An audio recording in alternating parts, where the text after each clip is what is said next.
Okay, call the meeting to order today, January 31st at 6:03 p.m. Start with the roll call.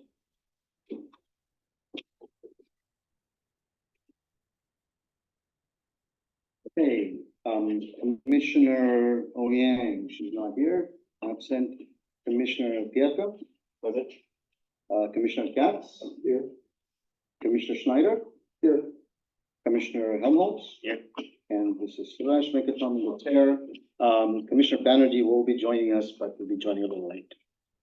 So we have 5 present, waiting for one absent. Okay.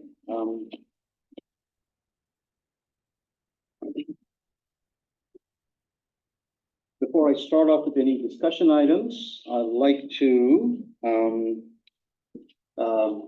have everyone rise for a pledge of allegiance. Thank you. Don't have a flag. I pledge allegiance to the flag of the United States of America and to the republic for which it stands, one nation, under God, indivisible, with liberty and justice for all.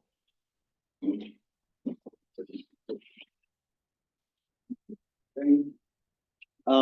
I'm going to take public comments for items not on the agenda. Once again, if anybody's here to speak on items not on the agenda, you have 2 minutes. Please state your name, and I'll give you 2 minutes when you're ready. Anybody? Please come to the podium. Hi, my name is Celia Paymer, and I'm actually a resident of Mountain View, but I work at Los Altos High School. I'm here tonight, but on a separate issue. I would really recommend allowing for public comment during these sessions over Zoom if you're going to get diverse input from all of the demographics that you're targeting with Complete Streets. I know for me, I have to get childcare in order to come, which means there's probably a lot of parents with young children whose voices aren't being heard here, as well as I know the high school student who is at the proposal meeting last week. He said he can't come because he's at theater rehearsal. But if, you know, students were able to call in from their rehearsals, you might be getting their viewpoints as well. So just be aware that, you know, there's really limits who can speak when it is at a particular time, once a month, and not available to be commented on over Zoom. Thank you. Thank you. Okay. Any other speakers? Anybody else? Okay. Thank you. Okay, let's move on to the first item on the agenda, which is the Jardine Drive redesign project. I'm going to invite our staff to do a presentation, an opening statement, and then we'll get on to the rest of the agenda. Good evening, Chair Venkatraman and CSE commissioners. I am Director Fairman with Public Works. Tonight, I'm here with my transportation division team and our consultant, engineering consultant. Since the last meeting, there was a meeting on November 29th, where we listened to all the residents' complaints and concerns about Jardine Drive.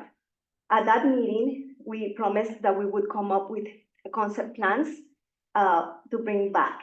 So in the city's website, we have the 3 concept plans for 2 weeks prior to the last week's community meeting on the 25th.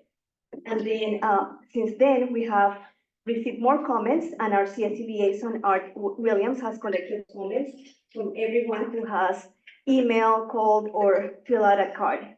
And then we're here tonight, you know, to go through the presentation again for the discussion and have public comments on Jardine Drive. And just to mention, it's very critical for paving projects to be performed during the summertime, because the materials are sensitive to the temperatures and to the weather. So just keep that in mind. So if we want to implement a redesign, it needs to be within the summertime. With that, I'm going to pass it on to our consultant, Julia Amiri, and she's going to go through the presentation that was presented at the community meeting with some updates since then. So thank you so much. Thank you. While you are coming up, I just wanted to note that Commissioner Banerjee has joined us as well. Okay. Thank you. Apologies, I'm late. My mother-in-law was going to put everything set up. You're I made you as a co-host, so you should be able to share your screen.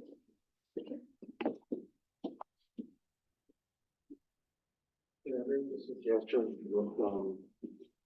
without a mug, I think it's important that people speak up at the lectern, because I don't know that the audience can hear, especially with, your back to the audience.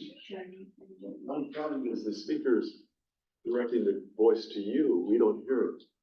Yes, that's what I just said. Yeah, we'll try to be as loud as possible, as volume as possible. Okay. We also have the camera, so we have to make sure that our backs not to the camera, and there's a speaker there, so we wanna make sure. If she turns sideways to be in line with the table, then she'll. A little bit, face the maybe. camera and them. There you go. That's perfect. Well, hopefully, I'll try to speak up and use my mom voice, to get the message for my.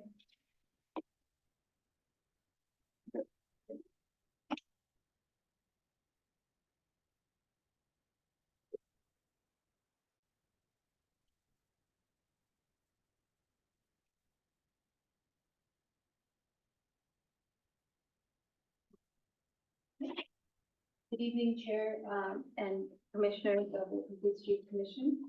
I'm Danya Amiri with AIM Engineering Consultants, and tonight we're here to talk about the Jardine Drive improvement concept plans and summarize the meeting we had last week and some updates since the meeting of last week. As you know, we have a design that's installed on Jardine Drive right now that has raised some concerns among the community members, the high school students and faculty, as well as our police department. And tonight we're here to go over, well, first I just want to go over some of the issues that we do know exist. Most of this presentation will be the same as we had in a recent community meeting, actually just last week on the 25th. And towards the end of my presentation, there's a few new slides that got added since that meeting, since we've been collaborating and communicating and kind of brainstorming from our last meeting. So currently we see gaps in the sidewalk on Jardine Drive, which has limited the pedestrian accessibility, and that lack of connectivity has made it difficult for pedestrians to cross and walk on Jardine Drive. Also, there are no bike lanes on the south side. And there's also parking violations and speeding and some driver behavior during drop-off hours and pickup from the high school that are unsafe, and there's reports of high speeds. Lastly, we're dealing with a very narrow residential street, which it's fixed, so it's ranging from 40 feet to about 41 to 42 feet. And we want, bi-directional travel lanes, parking, there's a bike lane, a cycle track right now. And so the narrow street is an issue that we're dealing with because we can't add more land to try to solve the problem. We have a fixed real estate available for us. And in our consideration of what to do to improve, is my volume okay? I just want to take a quick pause. Okay, great. In considering what to do with the given situation, we have focused on the Complete Streets principles, which are around safety, accessibility, equity, connectivity, and health. And in the concept plans that I will shortly introduce, we've tried to kind of bring all of these together to the best of our abilities at this point, but given your feedback tonight and what we've heard from the community and coordination with the high school, I think we'll come up with a plan that will work as best as we can.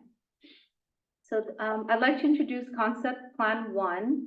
And this was, as you know, from our last CSC meeting, we staff, used that meeting as a marker to put out some plans on a city website where the community could have a chance to review it, give feedback, email us their thoughts and concerns.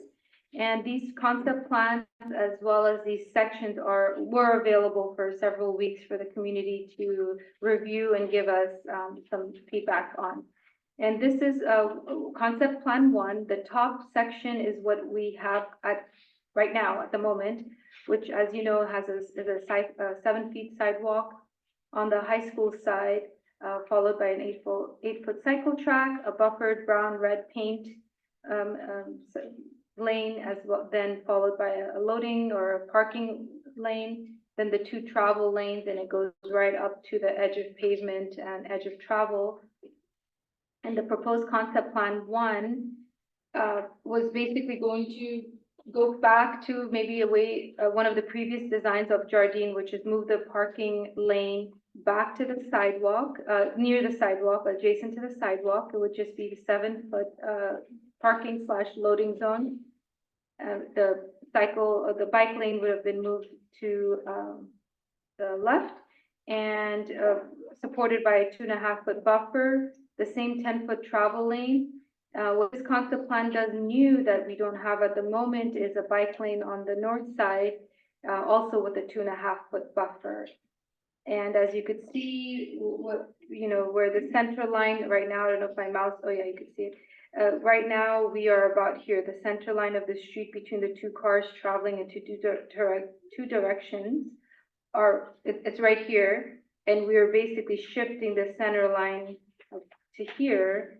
And in order to do so, we're using up this buffer, this brown 5-foot buffer, and we're taking a little bit from the cycle track to only allow a 5-foot bike lane with a buffer width that could be striping or delineators. I didn't get into great detail about the materials to create, to give the bicyclists additional protection. It was just the idea that next to the bike lane, there would be some sort of buffer in concept plan 1.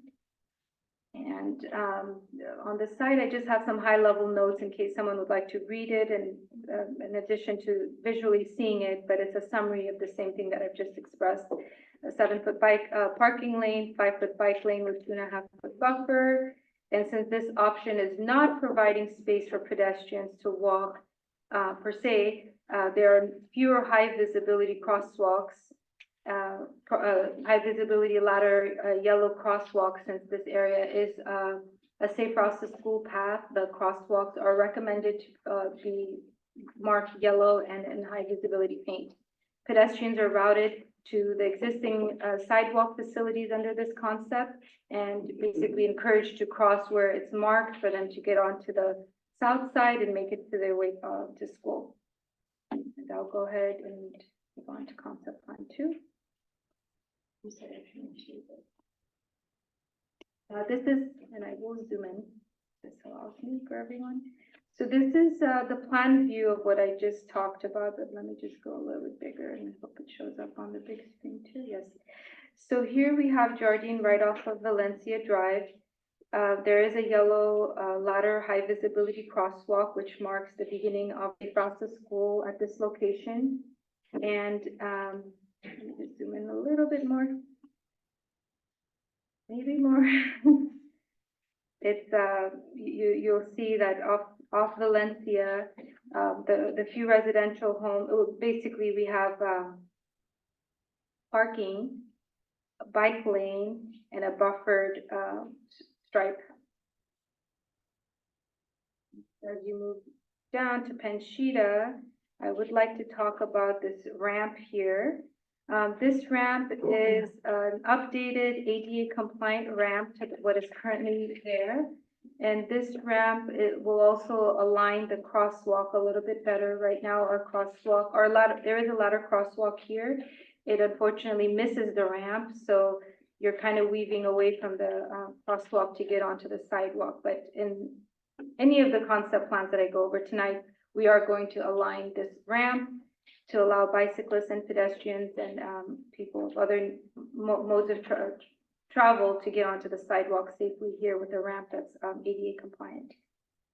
And as we go down on concept plan 1, you'll notice that the side streets, actually on all of them, we are adjusting the side streets, the short little center line better where, I don't know if you could see the shadow back in there, but the stop was, it's about here, so what's actually happening right now is our vehicles are asked to stop there, but in fact, they're kind of creeping up to a point where they could have the visibility they need to safely make their turn.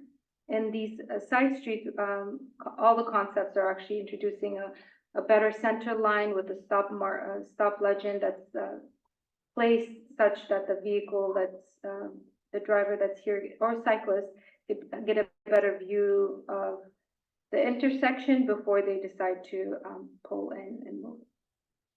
And we've also revised the buffer of the white paints that are currently out there. We checked with the fire department, and this is the recommended radius that they like for the truck movement. And so this will be fire department compliant as far as the striping and coordination and movement along Jardine with any of the concepts that I'll go over tonight. And moving on, now we're at Distal. Same thing, the radius is, the radii are fire approved.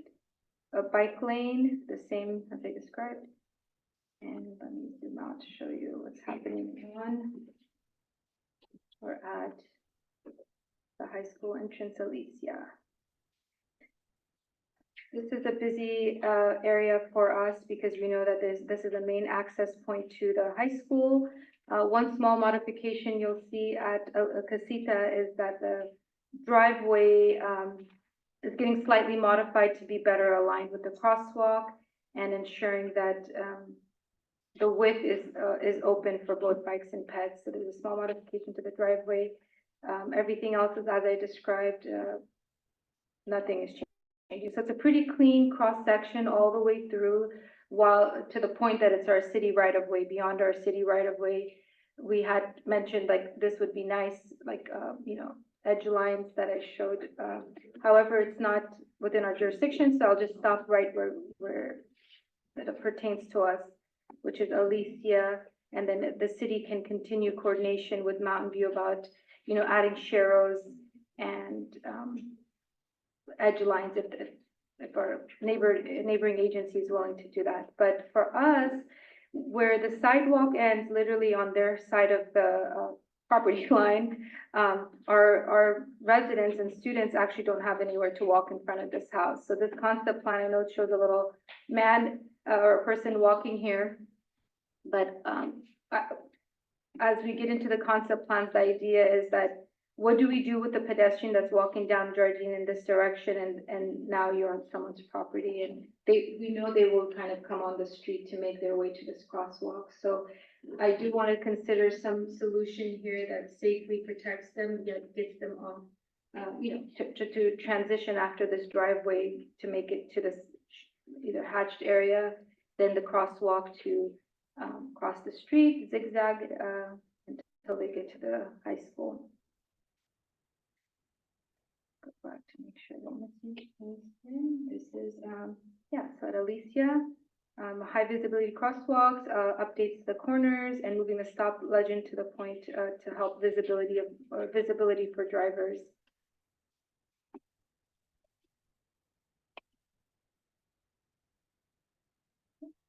And this is again going over what the concept one covers: buffered bike lanes. It includes street parking, realignment of the stop and center lines on the side streets, an white edge line beyond Alicia, if our neighboring agency is willing to accommodate that in their next pavement project, and sharrows beyond Alicia to kind of give the bikes somewhere that's been for them beyond our limits, so that we are connecting to the rest of the area.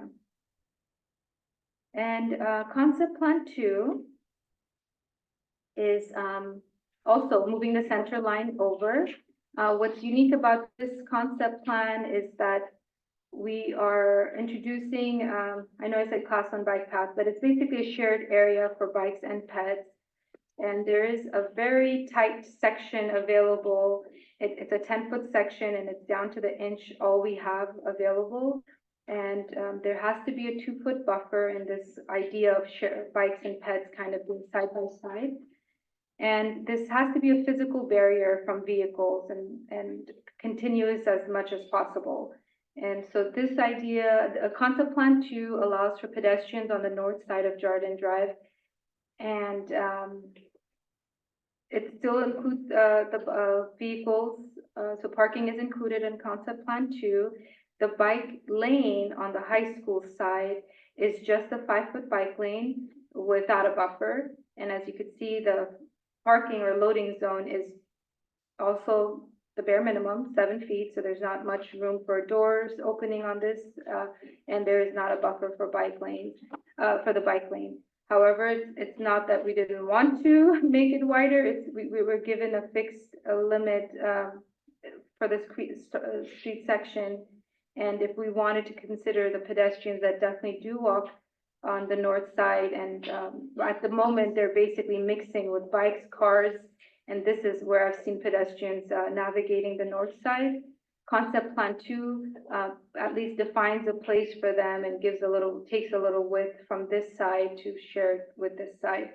As a community, we would have to agree on some sort of buffer delineators or something that would be compliant to create that safety zone or space from vehicles. And it's just, and again, go back.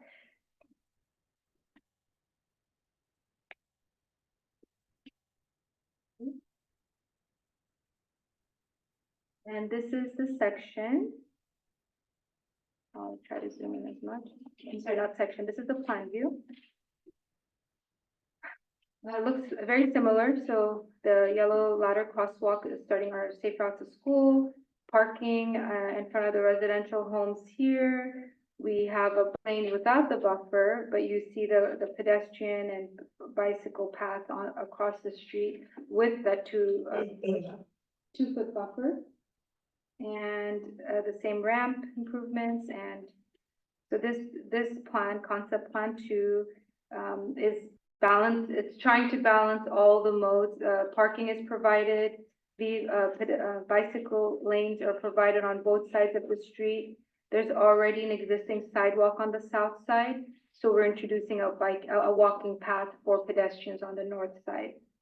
And in this case, since we are allowing or marking a place for pedestrians to walk on the north side, this concept plan brings in yellow marked ladder crosswalks on the north side, where in the previous design, I did not include that because we're kind of not marking a place for pedestrians. We don't have sidewalks on the north side.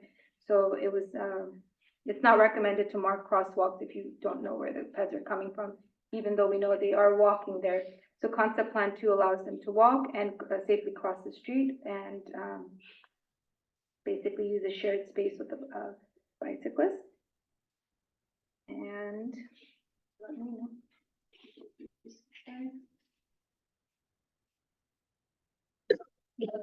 Summarizing proposed design concept 2. We're introducing a 10-foot shared bike pedestrian path on the north side. It'll be 4 feet for bikes, 4 feet for pedestrians, and a 2-foot protected buffer. There will be street parking with a 5-foot bike lane on the south side. There will be high visibility crosswalks connecting all the minor streets on the north side. Again, there will be a realignment of the stop markers and new center lines on the side street. And with our neighboring agency, discuss the potential of adding a white edge line along the rest of the corridor, and sharrows, which is space markers on the ground for bicyclists to basically share the lane with vehicles, since there's no, we didn't design past our right of way. And this one I put concept plan 3 before the section. Oh, good, there. So concept plan 3 is removing parking altogether. So you have to think of 1 and 2 includes parking, but trying to work with different options. Concept plan 3 removes parking on the high school side. And as you could see, this section, it continues the 10-foot shared bike and ped path. However, now instead of 4 feet, it's 5 feet for peds, 5 feet for bikes. And the buffer, since we have more room to work with, is now 3.5 feet from vehicles. So it's a little bit more comfortable, and more separation from the vehicles on Jordan Drive. And then on the high school side, the sidewalk remains. The bike lane is still the 5-foot bike lane. However, now we have the ability to provide a 3.5-foot buffer. I didn't put a delineator here because, you know, we could talk about it where it's definitely required on this design. It would be nice to have on this design. So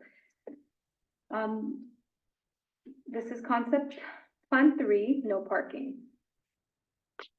Again, quickly summarizing this since I just mentioned it, 10-foot shared bike path, pedestrian and bike path on the north side. It's 5 feet, 5 feet, and no parking, and a 5-foot bike lane with a 3.5-foot buffer, high visibility crosswalks on the north side, realignment of the stop controls, and coordination with our neighboring agency to continue. Those were high level and very quick. I apologize just because I want to give time for questions or anything else. Those are the 3 concept plans that were posted on our city website. It's what we presented to the community in a community meeting that we had last week. We had great feedback. We're continuing to receive surveys or just feedback through email, phone calls, and last week's meeting. And overall, I mean, if I had to summarize, and what we're hearing and seeing is that safety for all users of the road keeps coming up. People want to feel safe while whatever mode they're choosing, whether they're the driver or they're the vehicle, the pedestrian or the cyclist. And loading zones came up by our high school community and other parents that know for a fact that there are drop-offs are happening no matter what, and it's currently being done a little unsafe and inconsistent. And so I did hear that parents are saying, can we have a marked area where, you know, so loading zone during school arrivals and departures was a topic that came up. And the need to keep parking on Jordan Drive was another one from, and we've heard some that says we please remove parking altogether, but at this time we were hearing keep it, and since then we've heard some that are preferring other options. But enforcement was brought up many times, because no matter what we design, I think we need the help of our PD and they were here earlier, and I was told that they got a call for a collision and they said we need to take off. If possible, we'll come back to this meeting, but PD has been a great partner and open to whatever enforcement, as long as our design allows them to enforce, and that's our goal, is to give them the ability to enforce and not create something that's in a gray zone where they can't enforce. So these were so far what we've heard, and I did want to mention since last night, and these are the new slides, so I'll just mark that the upcoming few slides as new things that maybe no one else has seen besides the staff as of this afternoon, because we had a couple of the meetings this afternoon. And I'm happy to just inform that we've, as before, we have been coordinating with the high school as being one of our strongest partner in this redesign. We know that the student population, the parents, the use of the fields and the after school hours is all together kind of, you know, we need coordination with the high school, and so they've been very open, great to communicate with. And also, since this concern has come up and we've started looking at the concept plans, they also have taken great initiative to helping us make the city safer.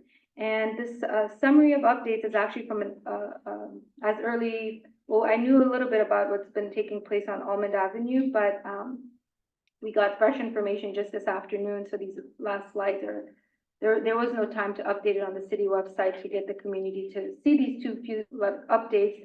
But from the high school vice principal, we have now learned that the high school has, in fact, opened Almond Avenue Horseshoe for drop-offs.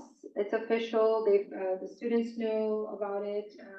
And in addition to the Horseshoe that was previously closed at the meeting that we met together last time, they have also gone above and beyond by putting staff at multiple entrance points on Almond Avenue to immediately, or as soon as they spot a pedestrian, or a student, or bicyclist, onto the school property, so they're basically away from vehicles. The first point is, the first point is right after Valencia, at the, where you see the solar panels right here. So there's a point of entrance near Almond and Valencia, where, high school staff, remain and basically guide and direct students onto the, high school property at this point right here, which is great. And then if somehow someone has weaved their way through this gap, there's also the this driveway, the current driveway, the main driveway. This is where faculty and staff enter, but if there is a student, they also get guided from this point, which I didn't mark, I'm sorry, onto campus. So there's this main driveway, the first driveway, the second driveway, the horseshoe. So now parents are able to drop in, get the kids away, the street drop-offs onto the horseshoe. And lastly, on Gordon Way, on this picture, yes, we do have some construction still here, but that work has been completed, just what I got off of Google. So this is another point that students on Almond are entering the school, which is obviously amazing. It's great that the school is supporting this cause of moving students off the streets and intermingling to quickly navigate their way onto school if they're on bikes or walking safely, because there's high school staff standing here, here, and here. And I think that's basically what my summary points are here. And I'll go ahead to the, so this was a high-level update on Almond Avenue, the access points, loading zones, and high school support and staffing, teachers and other faculty to help students onto the campus. And while it's not as colorful as the other one, here is Jardin Drive access points and potential loading zones. And this is actually using either concept 1 or 2, and I'll go slow on this one because this one is not, this is just different from the other visuals, so let me just explain. The 2 concept plans that we had, concept plan 1 and 2, included parking remaining. And using those 2 concepts, we drafted something that would basically show where would cars park, where are kids getting onto campus, and what areas are being marked as red zones to improve visibility, ensure no one's parking, obviously make enforcement really easy for our police department. And we didn't want to really draft anything until we had today's meeting, which is get support from the high school.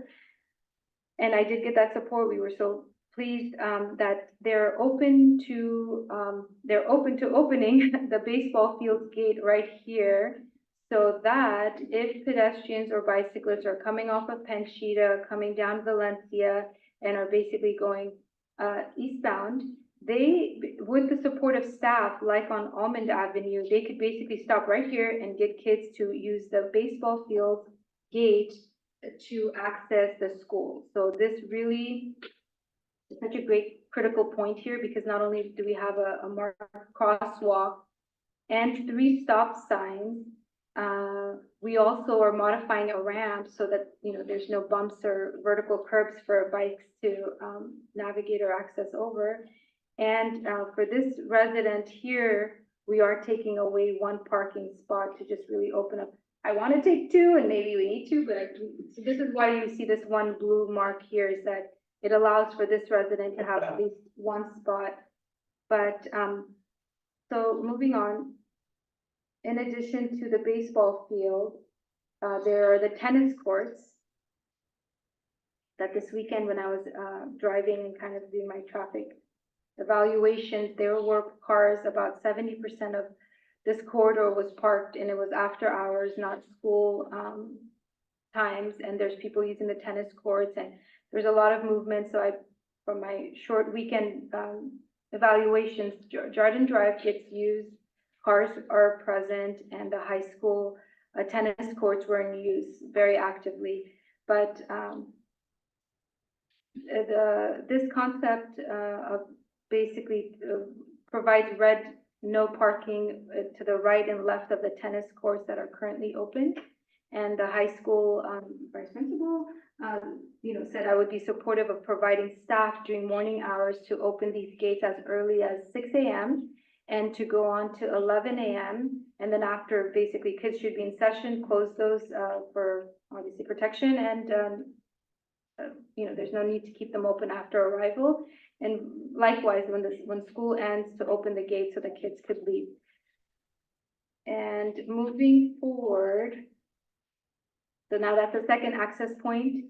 The third access point, before I get to that yellow loading zone, is our main access point, which is obviously staying untouched, but introducing a red zone so that if a car is parking in this blue zone, and I think I did this about 40 feet, they have, they have enough space to align themselves to the stop. This is kind of a lot of movement is happening here. We know pedestrians are walking, there's bicyclists, there's parents that may drop off here and try to get to the stop so they could continue their trip. So this red zone is basically pushing everyone back from this critical intersection here. And that would be consistent to both concept plans 1 and 2. And lastly, I just want to go back to this yellow loading zone is what I'm officially calling it. And I've learned that this was, after I did it actually, that this was similar to what was here before. The reason why I picked this loading zone at this point near the tennis courts are that it allows for vehicles off of Distal to just kind of swerve in, wait, and there's plenty of room to safely get back on the road to, and it's avoiding conflict zones as much as possible. It's kind of in an area where, if you think about, the kids are already accessing the tennis courts so there's and then they have this first point to get caught and moved onto campus. If somehow they are still trickling in, there's a second place for them with high school staff supporting that guidance and that direction to get them off the sidewalk and bike lane. So by the time you're hitting here, there should be very few pedestrians and bicyclists, navigating this space. Thus, the loading zone was introduced near the Distal, and this width is variable. It's just something I wanted to mark as far as where a location for a potential loading zone would exist. If we choose, a concept plan that included keeping the cars, there is some thought behind, how can we get the students and pedestrians onto the high school if cars are also there and everyone's in that space at the same time. So those are the two updates from the high school. One was on Almond Avenue, all the great work they're already doing and getting staff to support and get the kids onto the campus.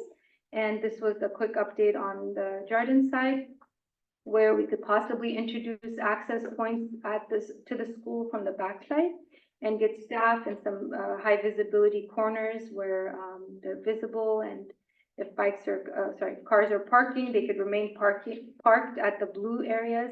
The yellow would be no parking whatsoever, just loading, and hopefully we could get enforcement there, but we'll find out. And quickly, I'd like to go over our timeline. I know when we met back in November, we received initial feedback from the community and from the commissioners, and we were asked to go back and prepare some concept plans to the situation that's out there right now.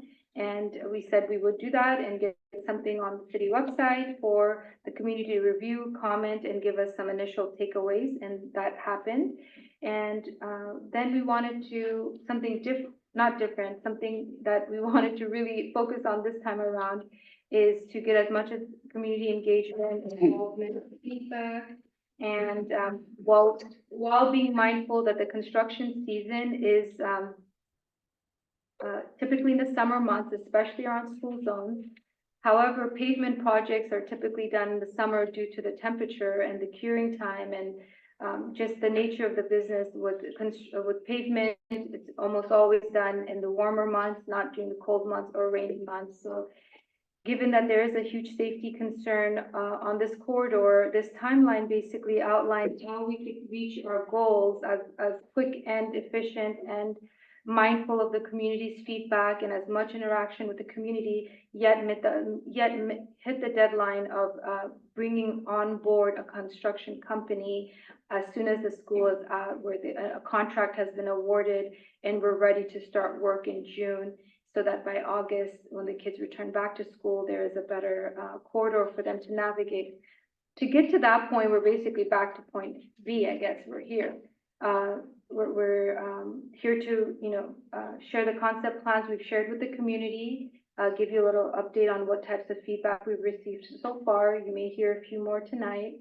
And from here, we were hoping to, get your feedback, get recommendations from you, or any direction you'd like to give us as staff, and to basically come back in about a month with a final recommendation that we could take to City Council for approval, to then in March, and then in April, basically prepare and fine tune any construction drawings.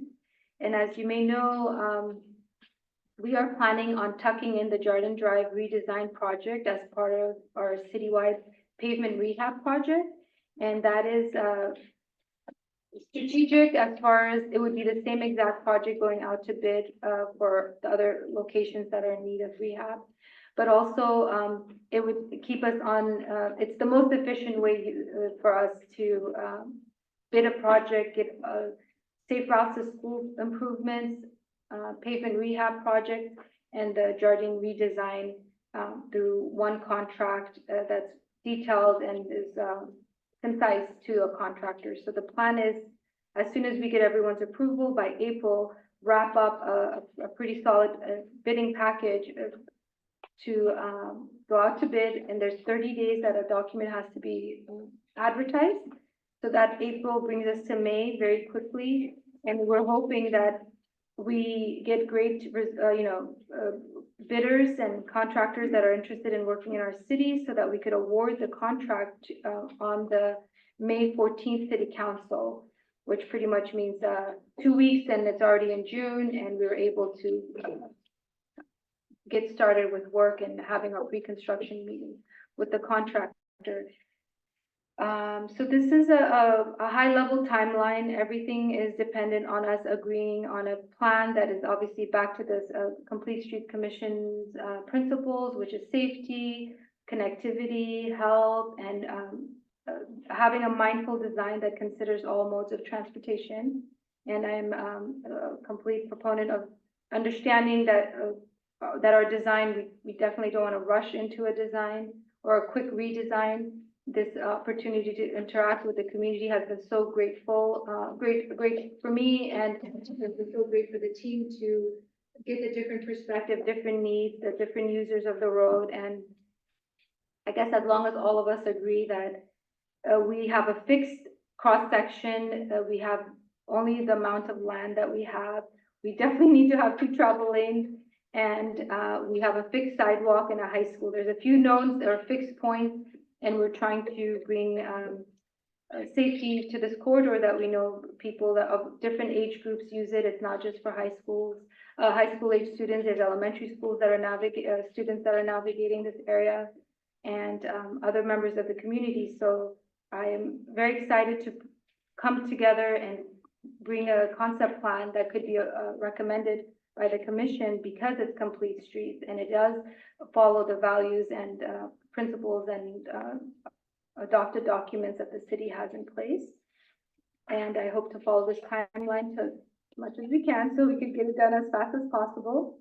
And that was my presentation. I hope I've answered, or I hope you're pleased. And if you have any questions, please let me know. Okay, thank you, Donna. Thank you very much.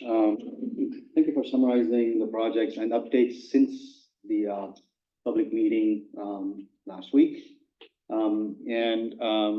Before we take any questions, are there any others that are not in the presentation, since you might have heard in the last couple of days that you want to talk about? Actually, the last presentations were like 4 hours old, so this is as current as it is. Yeah. Thank you. Okay. Yeah. I'm going to open up for commissioner questions first. One Why don't we go around the table, or if anyone's, any other commissioner wants already with questions, just raise your hand and I'll call you. Steve, do you want to go first? Well, sure. First thing I'd like to do is thank everybody that's here. I actually attended as a fly on the wall, the community meeting 4 or 5 days ago. And I was very impressed with the passion, and I was very impressed with the amount of lack of, any consensus on any one plan. It was very clear that all 3 plans have issues for people in the room. And that included both the students, the teachers, and the residents that are attending here.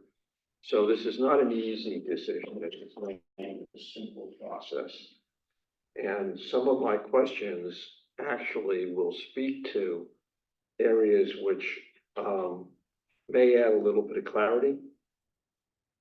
But clearly there's confusion that's going on around the both morning and afternoon drop off and pickup on all the different sides of the school. And part of it was that the design wasn't perfect the first time around, but part of it is also the challenge that we're working with the amount of traffic that we have and the infrastructure that's around the school. So it's not an easy problem to solve. Given that, the one thing that I didn't hear either tonight or 4 days ago was what the statistics are. For example, how many of the kids are actually accessing from the Jardine side of the school versus the Ahmed side of the school? And how many of those kids, just roughly, are being dropped off by cars versus walking and biking? I didn't get any kind of a sense of what the magnitude is of the amount that are actually dealing in the area that we're trying to fix. Commissioner, is that a question for you, for the staff? You have a specific question? That is a question. Okay, do you want to wait till you have all your questions, or do you want them to respond maybe for that? Sure. So that's one question that I have. Another question that I have has to do with the drop-off zone.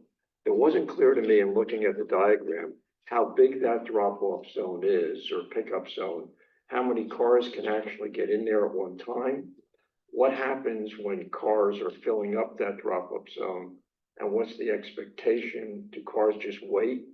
And where do they wait if there are cars parked in a parking area without backing up traffic? So that's my second question. Why don't you respond to those maybe first? So, Sure, thank you. I hope everyone heard the question, or can I repeat it? The first question was regarding traffic counts and what data do we have for this discussion. We have not collected official traffic counts for pedestrians, bicyclists, or vehicles. From, I guess, November, December to now, it's been pretty quick.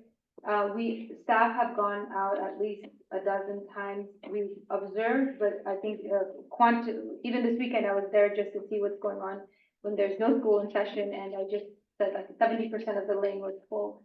So we could go back and collect data. That's a great point. Our decision, our concept plans were not driven based on data. It was that the street section is very unbalanced, and there's a mix of vehicles, pedestrian and bicyclists on the north side. How do we make it a little bit safer? So that's something that we could go back and collect more data and bring back data. However, this afternoon, we did get some residents that are doing collections for us, and they had pretty much, it's like a 30-minute peak at drop off around 8-ish, and the same thing around afternoon around 3-ish, and it's like 30 something. And so I did get a graph, but it was done by residents, so staff is going to use data that would have to be collected independently by us. And we would have to pick various times and not do multiple times, so the numbers are accurate and fair. So we could go back to that. Thank you. And the second question regarding the loading zone. The plan that I had with the loading zone here was not very wide. I thought I marked Okay, over here, I'm seeing 9 parallel parkings for the blue, so I guess this might be around 7 or 6 cars space in a way. And it was not too much. The reason why I was assuming that a lot of the kids are basically on campus by the time they get to the floating zone, if they're on foot. If their parents are dropping them off, well, this zone, the yellow zone could get modified. It's not, this is just a conceptual idea that we could have a loading zone behind the tennis court where it's right in between the tennis court access point and the main access point. And pushing it further down here wouldn't make as much sense because we know if we provide a loading zone near the baseball field, drivers and parents and students would probably just move up as much as possible to the main. So So is the expectation that if a parent or any driver is driving a student to school using Jardine as a drop-off or pickup area, that they will drop off in that zone and not somewhere else on the street? Is that the expectation? that's the expectation, and also that all the blue zones are technically open. It's just not marked and illegal for them to stop, you know, and drop off their kid. It's just, we wanted to still. They may be open, but Yeah. where is the parking? Is the parking between that zone and the driving lanes? The parking in this concept plan is concept plan 1, I believe. So this is your 2 travel lane, Yeah, and you have a 5-foot bike lane, yeah. and the blue is the parking lane. So if the blue is a parking lane, and you're saying that your expectation is it's open and there are cars not parked there? At the morning, earlier in the day, this may be open and people may stop here and drop off a student and go. Let's assume that it's close to the, school, bell time, this may be full. And so this is introducing a loading zone up here. You know, what happens if somebody is waiting to drop somebody off and they're, think of like you're at the airport Yeah. and there are cars in the drop-off zone, where would they stop to wait? Well, they would not wait on Jordan. They would have to continue driving. And I think this is an area where we would get staff support, basically faculty, just like the other pinch points, to basically direct the parents to continue driving. Either they circle the block or go on the front on Almond where there is a horseshoe Okay. to drop off there. Okay. And then my last question, and I don't want to really add, additional issues, but I think given where we are today, I understand the need to get this done in a timely fashion, but I also think the need to get it done right is really important. And my question is this: I've seen other places where I've got somewhere my grandkids go to school, where they, in order to simplify the amount of stuff that's going on narrow streets where you don't have a lot of real estate to actually do a lot of different things, which we're trying to do here, where they've created a one-way system that is a one-way system that's just during school hours. And I don't know whether that was anything that was ever considered. And just in terms of the three streets that kind of go around the school, starting at Almond, coming around and back to Almond. That's a great point. We did not consider any options that were a one-way design options. And the reason I thought about that is because the one plan that does simplify things eliminates all the parking. So you gain real estate by eliminating parking. But if you gain real estate by eliminating two-way traffic, you might solve some of the other major issues that you have, like illegal U-turns, people trying to turn left to cross traffic. Well, there are a lot of things that might solve. And I'm wondering if that's something that, I know it adds another whole layer of possibilities, but I'm wondering if that's something that's worth looking at. And I'm just throwing it out there. There's a question, you want to respond to that? Well, thank you for the question. We have not considered a one-way or closing part of Jardine altogether during that time, to accommodate that. It's an option and it's a great point. I think it works well in other areas if, there was not other modes, but we have a grid system, so it's possible. And then the only other thing I would say is when you're collecting statistics, because I think that's really important. Steve, I can you think- hold up on comments till the end? So just gonna get through questions now. Okay. And we'll have time to come back for comments and discussion. Thank you. Yeah. Do you have any other questions? I don't. I think Okay. I'm taking more than my. No, I think this is, I mean, we should take the time to ask all the questions you have. So this is the time to do that, so, I think I've asked enough questions. Okay. Scott, do you want to? Yeah, two questions. Some of the comments that were received from the community and things that I witnessed over several visits to morning drop-off hours were parts where the children were being dropped off on adjacent streets and then crossing the street. And I currently don't see a solution or crosswalks added at those adjacent streets. So first question, was that considered or addressed or raised in the evaluation? Adding additional crosswalks was not considered at all, because some of our concept plans are keeping the pedestrians on the north side till an existing crosswalk. So to mark a crosswalk, so this corridor actually has several crossing opportunities already. To add more, there's actually a fine balance between how much you could add and when it's not safe anymore, not being respected. So we did not consider adding additional crossing on Jordan. Okay. And then the other part was for a drop off from the Alicia bound flow of traffic. I mean, you see multiple cars doing 3-point turns or U-turns to return, but a lot of the flow is coming from like El Monte, if you will. And people are stopping there and then the kids are leaving and then people are like kind of at a bottleneck. So is it a traffic flow kind of considered to like adjust for that in addition to the redesign of the main Jardine Street? Great point, and I've observed the same thing, and I'm again very grateful that the high school is so involved in what we do, and this is the main location that all of this like commotion is taking place.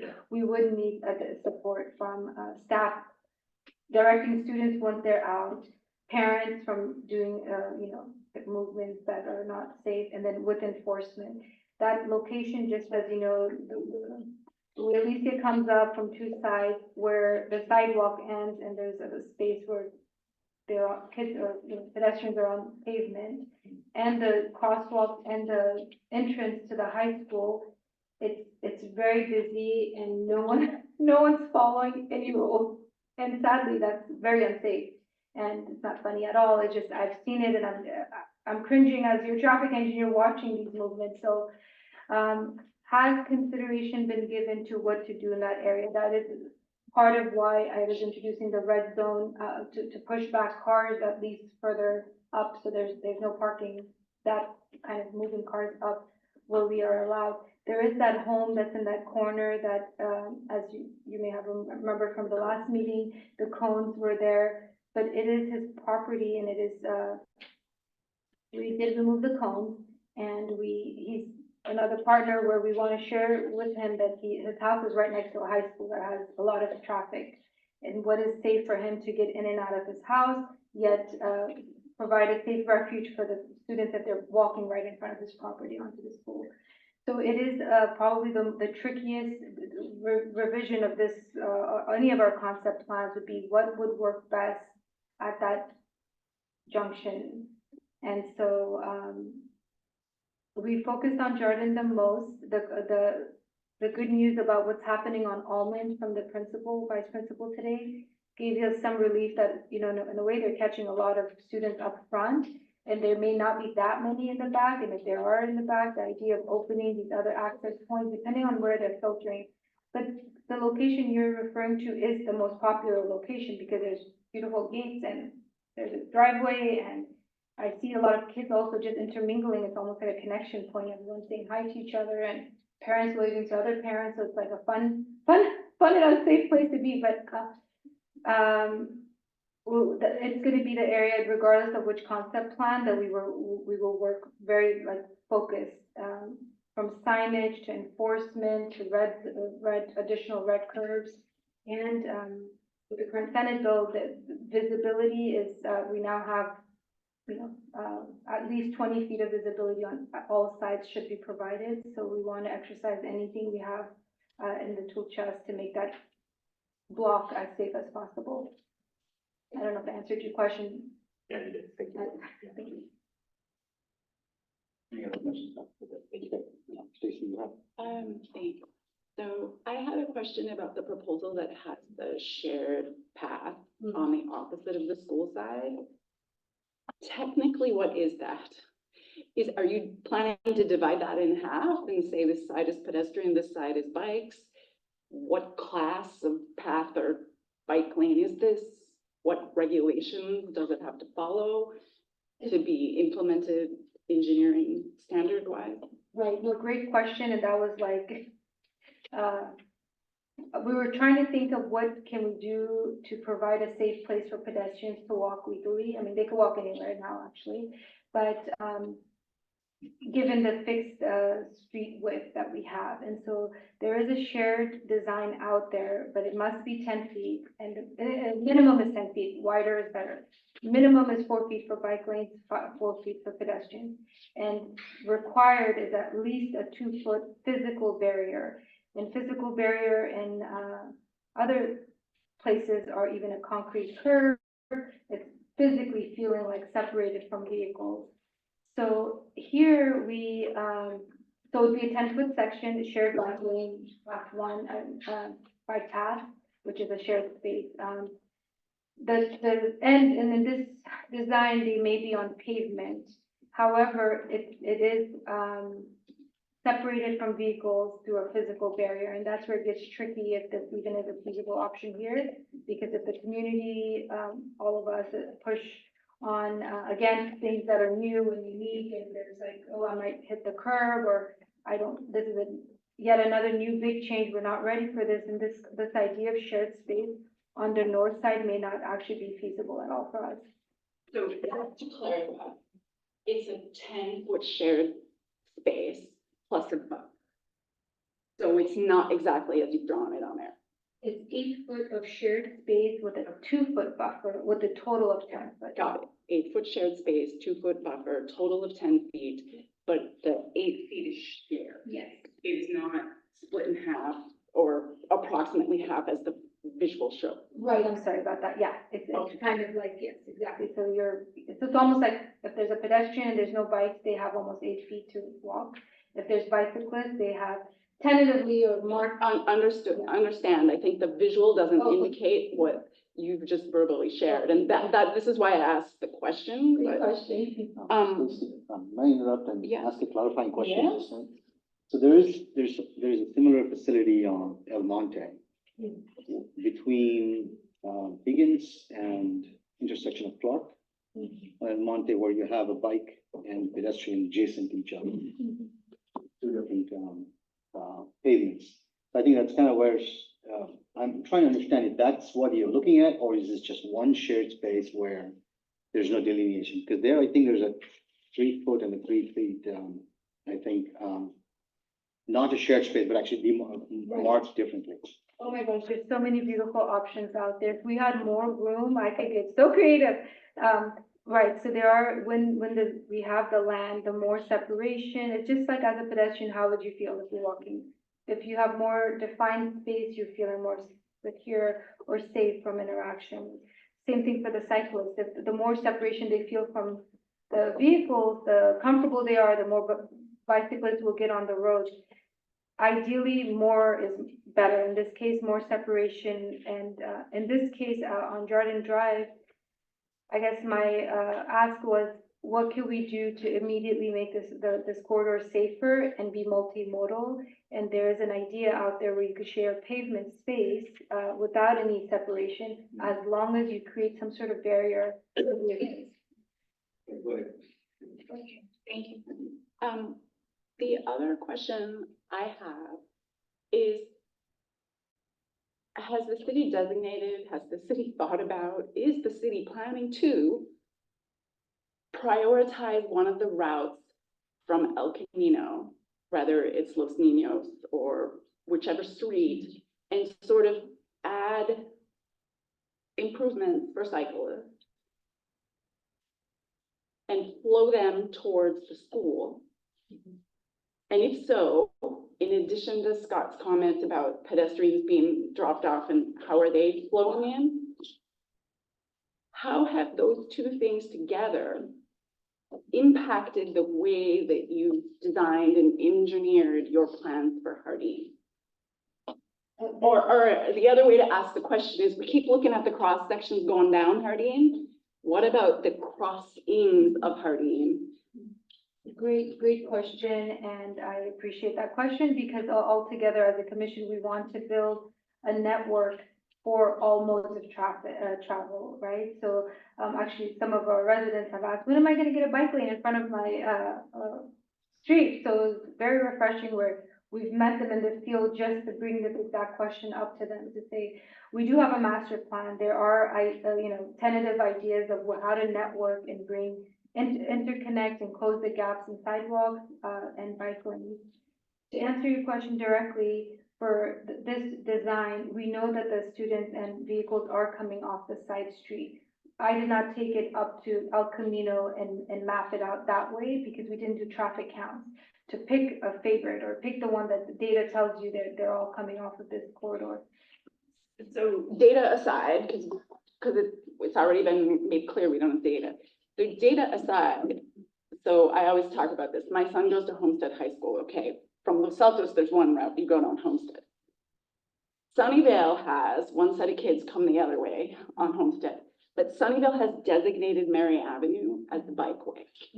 And then you design the bike improvements on Mary Avenue. Oh, I have to stick to a question. And then you flow into campus, and similar for Monte Vista High School in Cupertino where they have Orange Avenue. Really the question is, how can you design Hardin without a plan for how you, as engineers, want to direct the traffic, the modes, towards Hardin and then onto campus? And now we have the campus entries identified and part of the planning consideration, which I think we weren't there last time around.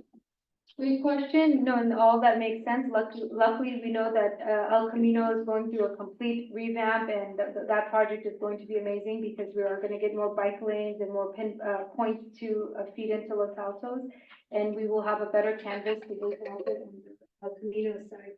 I think you have an excellent point, and Question. Thanks for that great question. And so overall, let me just step back and say the process the city uses to evaluate and pick where we are going to strive a few high priorities. One is safe back to school, which is key. We have the maps and we want to focus on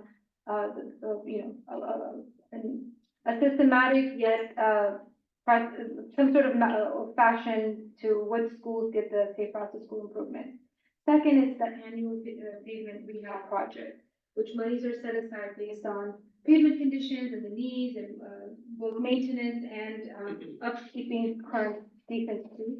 And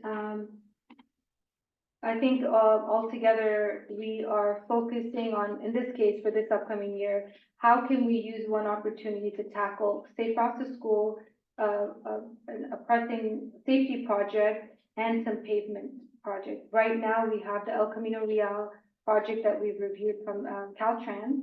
And I think you have a great question, and we could go back and see if there is, and I would like data to know which, unless the community could educate me. Definitely this corridor, this is definitely the one that everyone's using. But I'd like to get that information so that if there is a great connection that we haven't pointed out, it would become part of a network. And it is a question that has been brought up, and we keep pointing to the Complete Streets Master Plan. We tell the community that we do have a master plan that paints a interconnected system for us. We just have to chip away at it. And if we use the El Camino project and this current project as an opportunity to link two things, I think it's a great idea, and I will take that back to staff and update accordingly. Come back if you have more questions. Yeah, thank you. I think that one question. Tom? Yeah, so a couple of questions.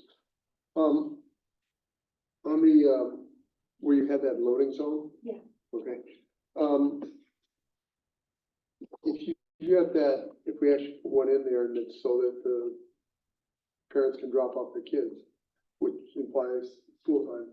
What about using, putting a sign because for only school, during school hours? Because if you're taking away parking spots for the weekend for a lot of people playing tennis or whatever else, that's gonna like hurt, or more people are gonna park on the side street and so forth. So have you thought about Yes. that kind of thing? Yes, we have thought about, should we proceed with the design that includes, keeping the parking in place? We would want to balance that with, signage that could be enforced, whether it's during school hours and someone's parking while it's loading times for that, and then vice versa, if it's the weekends and there is some loading to be done, that it should be used, wisely. So over on that side, and I'm not sure if it's right by the baseball fields or the tennis courts, but bicyclists for students, are they getting into the high school from that side, or do they have to go around to all? So right now, the tennis courts are open. The tennis court access gate is open from what I heard. And so the bicyclists are getting through the back to tennis courts and right now, the gate is closed by the baseball field. And the vice principal who's here said to us this afternoon that there is a padlock that he would like to change to a numerical, so regardless of which staff he has, to open it at 6 a.m. The reason I asked that is that I did see a sign, I just didn't know where it was, that said no bicycle access through there. And is that on double those different spots, or is it only one, or multiple positions, and they're gonna change that then? Yes, to answer your question, that whatever signage you see out there right now does not take account what we were planning to do in the future. So all the signage would be updated, ramps would be installed, allowing bicycles to get off the bike lane, kind of get onto the sidewalk, cut through to the back, and there will be like arrows pointing, walk your bike or get, access for bikes and peds. We did discuss signage to educate the users, when we get to that concept fund. And then on Jardine also, so see there's a sidewalk, that 7-foot sidewalk out by the school. Have you guys thought about putting a sidewalk, maybe 5 feet, whatever, on the north side? Or you would actually be, and I'm not saying it's an idea to do it, but it would probably take an easement onto the property to actually put a sidewalk over there, which would give you more land to extend these, whatever these travel lanes or buffers are. I don't know if you guys looked into doing that, or if the city can even do that. Well, great question. Adding sidewalk on the north side would be amazing. I would love that.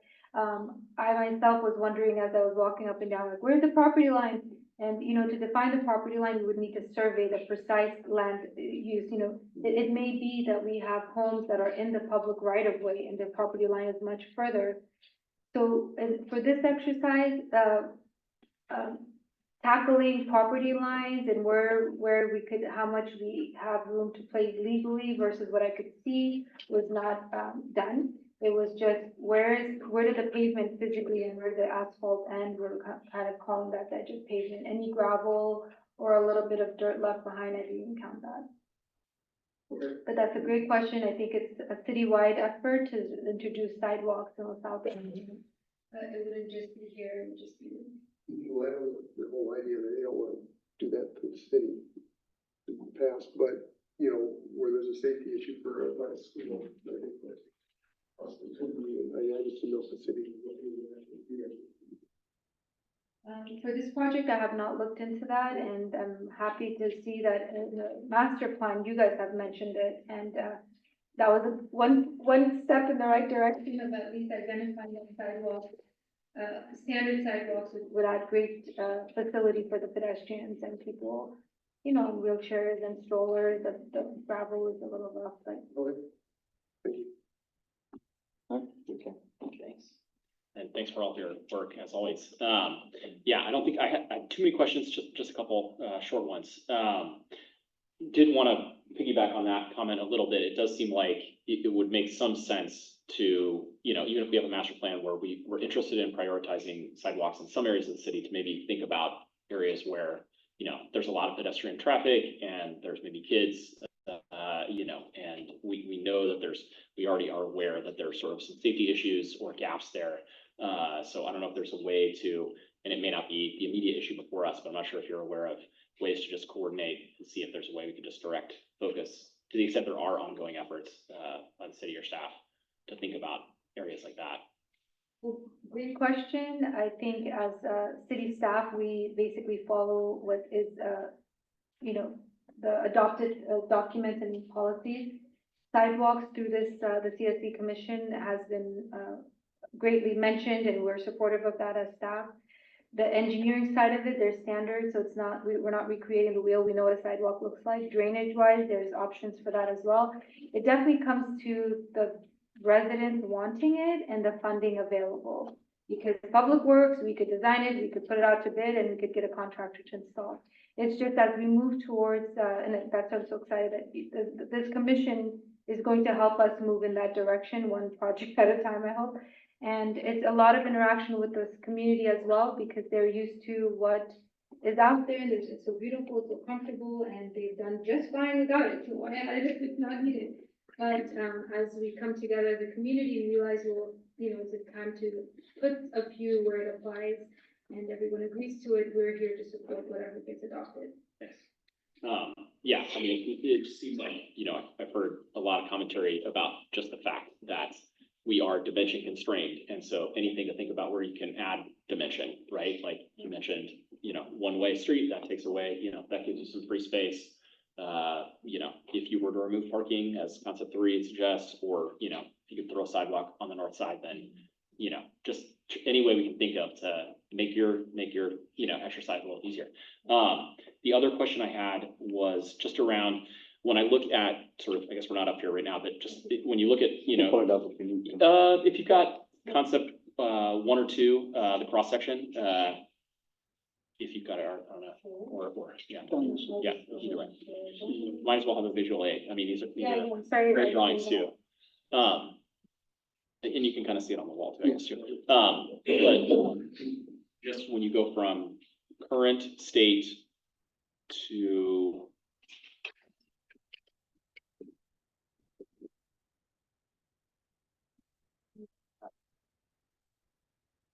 You're talking about concept, yeah, that one, there you go. Or actually, if you could go to concept 2 or 1, either. sure. Yeah. There you go, perfect. Yeah, so when you look at sort of like current state on top, and then you go down to concept 2 or concept 1, I think either of these. Yeah. Clearly, you know, there's been a lot of attention to safety on the north side of the street. And then on the south side, it looks to me like we kind of are moving backwards a little bit in terms of cyclist safety, like just by the moving, you know, sort of the parking loading zone from the middle of the street to the just abutting the high school side, where it looks like, you know, we've had a lot of commentary about now there might be folks weaving in on the bicycle lane, and I'm not sure, you know, if we have any sense of whether that actually introduces like additional marginal, you know, safety concern just on that south side in concept 1 or 2, because I feel like, yeah, well, if that was a question, maybe I'll stop there and then give you a chance. To answer your question, both concept 1 and 2 have moved the car back to the sidewalk the way it used to be, whether parallel or angled. And it has pushed the bike lane next to the travel lane. One option provides a buffer, one doesn't. And so it's a kind of a give and take about, and that's what this interactive and presentation is for. Do we want to, you know, we have 4 feet. Where do we want it to go? Do we want to give it to possible pedestrians on the north side, on pavement? It's not a sidewalk. It's not fancy and beautiful and separated. It's just somewhere for them to walk. Or would it be better, which is what concept 1 shows, is just buffer the 2 bike lanes, maybe make one side wider, not really mark it for peds, and, you know, hope that they cross where we've provided the high visibility crosswalks on the south side, where there is a beautiful 7-foot sidewalk for them to use. It's just as as users of the roads, I think most people, it's like if their house is over there and their friends are over there, they'll take the path that feels most freedom. They're already leaving work to get, some steps in, and so, but thank you for your question. And, it does come back to that cross-section with, we're given what we have, and Yeah, and it does sound like folks are using that today, the north side, with or without, sort of a marked buffered area. But maybe last quick question, like, is it your intent or the intent of the design when you introduce sort of like the loading zones, sort of designated areas on the south side, that you sort of maybe limit the extent or the extent of the street on the south side where there might be interaction between cyclists and drivers? Is that kind of part of what's driving the idea of kind of those dedicated or designated areas? yes, and I do want to clarify that the idea of having a loading zone is just an idea of having a loading zone because it came up, and it's not something Okay. we were totally against, and we're like, we're not giving a loading zone, knowing that loading is happening there now.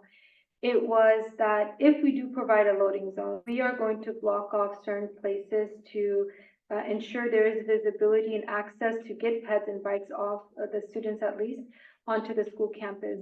And the location was kind of ease of, if someone's getting dropped off, they have multiple choices of access versus pushing all the loading zone to an area that wouldn't get respected or used that way, and they're still like driving past the loading zone to get to the next gate, then maybe it makes better sense to provide it near the gate. But to your point, I think is where there is loading happening, are we making sure that we're, kind of limiting the interaction where it's very busy? And I think Casita and Alicia this is the block where a lot of commotion is happening. And this is where we need to really fine tune and really clean up the design in any way for visibility, for enforcement, for high school staff support, to ensure that the kids are safe and parents are driving safely as well. I don't have too many questions. All of my questions have been answered by others, but I do have a couple of high-level questions. Between now and February meeting, what do you expect? What are the things that you think will happen? Well, thank you. That's a great question, because I think in tonight's, actually the questions I've received so far, I'm already like, the wheels are turning. What I shared with the community, and it's obviously very important to us as city staff, is to be very transparent with the community. And whatever we're sharing, whether it's officially doing a meeting or as soon as possible, our goal is to put it up on our city website as soon as we think it's good enough to be shared. The reason why those couple other slides were not shared up until now, or this one, is that we were drafting it as soon as we had our meeting with the high school principal or vice principal. So the goal by the February 28th meeting is to take away more feedback, well, your feedback from tonight, the community's feedback after I'm done, and the survey that's continue coming in. We've gotten great points from residents that we didn't consider before. And this new team, the new transportation team, is, not only do we want to do a great job for the city, but we don't want to feel pressured or raced to some deadline. So basically, safety is our number one priority as a team. If something comes up and we're going about it, we are looking at it at multiple angles. But tonight's points from the commissioners have been excellent. I think I do want to connect the dots a little bit more and present an idea or concept plan to you all that pretty much is as balanced as it can be. And I know whatever we pick ultimately will not please the entire community. And unfortunately, I wish there was a way to fit that or make that happen. And I hope that as a community, we kind of understand that we tried and we will continue to try to get everyone's feedback. But at some point, some design should be, finalized for whenever the construction may happen. So we're hoping to bring another design back to you and get more consensus and be able to take it to city council and say, we've had X number of meetings with the community. We had 2 CSC meetings. And from everyone's takeaway, this is the design that's been on the city website. And now we're ready to present. Are you guys okay with it before we take it to construction? Do you expect that, right now there are 3 different designs and there's some significant decisions to be made. I can count, there are 4, I think, major decisions from a few. loading zone, the parking? How do you delineate bike and ped on the north side? And then some of the access points, right? Do you expect that you will be able to get through those decisions between now and then? And do you expect that you'll have a plan or options or one plan with options for the next meeting? Is that your goal? I think, our goal, and I have to check with the city staff as well, is, we need to narrow down 4 or 3 options or 5 options that are floating around to 1 or 2. I mean, that only makes sense. And, ultimately, we want the commissioners and city council to direct us, as long as it's, it's compliant. As staff, we're just listening, responding, updating, and we're not really in a position to say this is the one. Anything that I've presented are things that I'm okay signing as an engineer. But it's not just that. We know it's a lot more than that. And there's a network, there's a neighborhood, there's neighboring agencies, there's funneling of students in various neighborhoods. So it's not an easy, quick fix. I wish it was. I could present the solution right now. But our goal is to be interactive and hear more, and we're looking forward to your recommendations as well. Even a tiny bit of guidance, even from tonight, would help us at least kind of narrow down a tiny bit, so we have a little bit of direction, because we're kind of collecting information, we know the direction. Thank you. Before we get into more comments and discussions with the commission, I'm gonna open it up for public comments. Do you have anything online? No, we don't have anything online. I have 5 notes in here, so I think we have five public speakers. Are there any more? There's one more.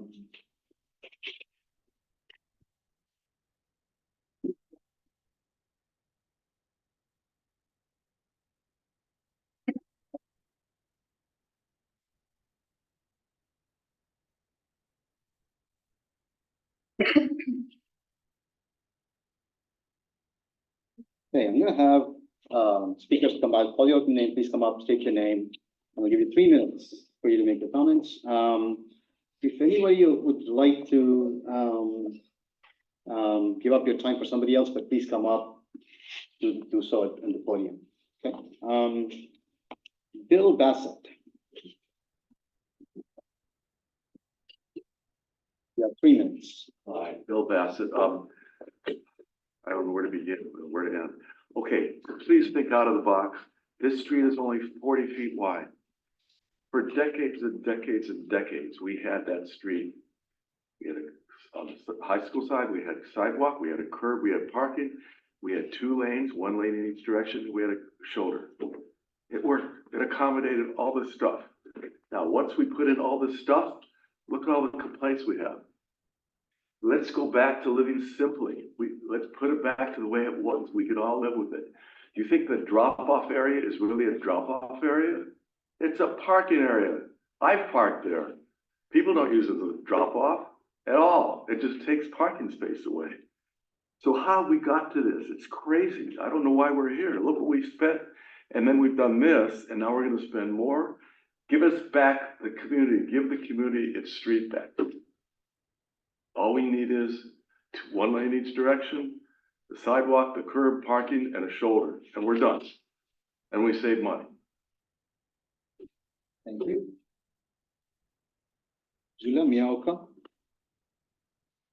Hi, I'm Julia Miaoka, and I live on Darby. And I'd like to put forth 2 suggestions. One is I'd like to echo the need to collect official traffic counts to understand the usage of parking, pedestrians, bikes, and cars driving at various times of the day and different days. And I'd also like to see a consideration of an option with no dedicated bike lane. And I'm going to give my reasons. So one, the neighbors, including me, have noticed through our own data collection that there's not a lot of bikes and pedestrians during the school, the busy times when they're entering and exiting on the tennis courts, alongside the tennis courts, between the 2 entrances. And that's because the students are using the entrance in general that's most convenient for them. And in contrast, there's a lot of activity at Jardin and Casita. A lot of kids going across Jardin on Casita, and a lot of kids coming down Jardin going east. And so I appreciated the question you had, Stacy, because I think that's very important, that if a lot of our activity is going across Casita and down Jardin, all this isn't even looking at that. So I think that that's really important, to get those counts to really understand what's happening in this area. Another reason is we're trying to fit a lot in this area, the parked cars, the pedestrians, the bikes, and the cars. And Wesley, I appreciated your comment because I also feel that option 2, we're trying to fit so much in there. And I do a lot of biking just around town. And I personally would feel kind of unsafe on the bike lane right next to parked cars. We have option 1, which has no pedestrian path on the north side. And we have option 3 with no parking. And number 2, we're trying to fit everything. So I'd really like to see us consider an option without dedicated bike lanes, but rather sharing the road, bikes and cars in that stretch along the tennis courts. Thank you. David Williams.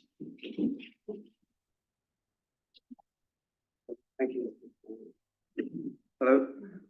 I live on the corner of Jardin and Casita, and yesterday and the day before I took data which I've shared, and there were 7 bikes that went in front of the tennis courts, and at the same time in the morning, at the same time there were 67 bikes that went along Casita.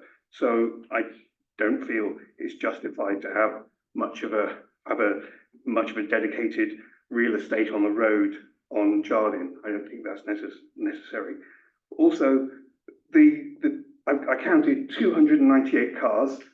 The rate of cars is something like 1 every 2 or 3 minutes during the day, but during that period of a couple of hours, it suddenly peaks, and so all of those cars are there for a drop-off. So they're dropping people off, and what they do is they drive in, and somewhere they'll plot a route that brings them somewhere close to the school. So they may go along Jardin, then go back up Casita, or vice versa. And then as soon as they let their high schooler out, and then they go to the school. But the whole area is a drop-off zone. It's kind of silly to say you're going to have 50 feet, because think of how long it takes one person to go through that section, and there's 200 people. It makes no sense. Thank you.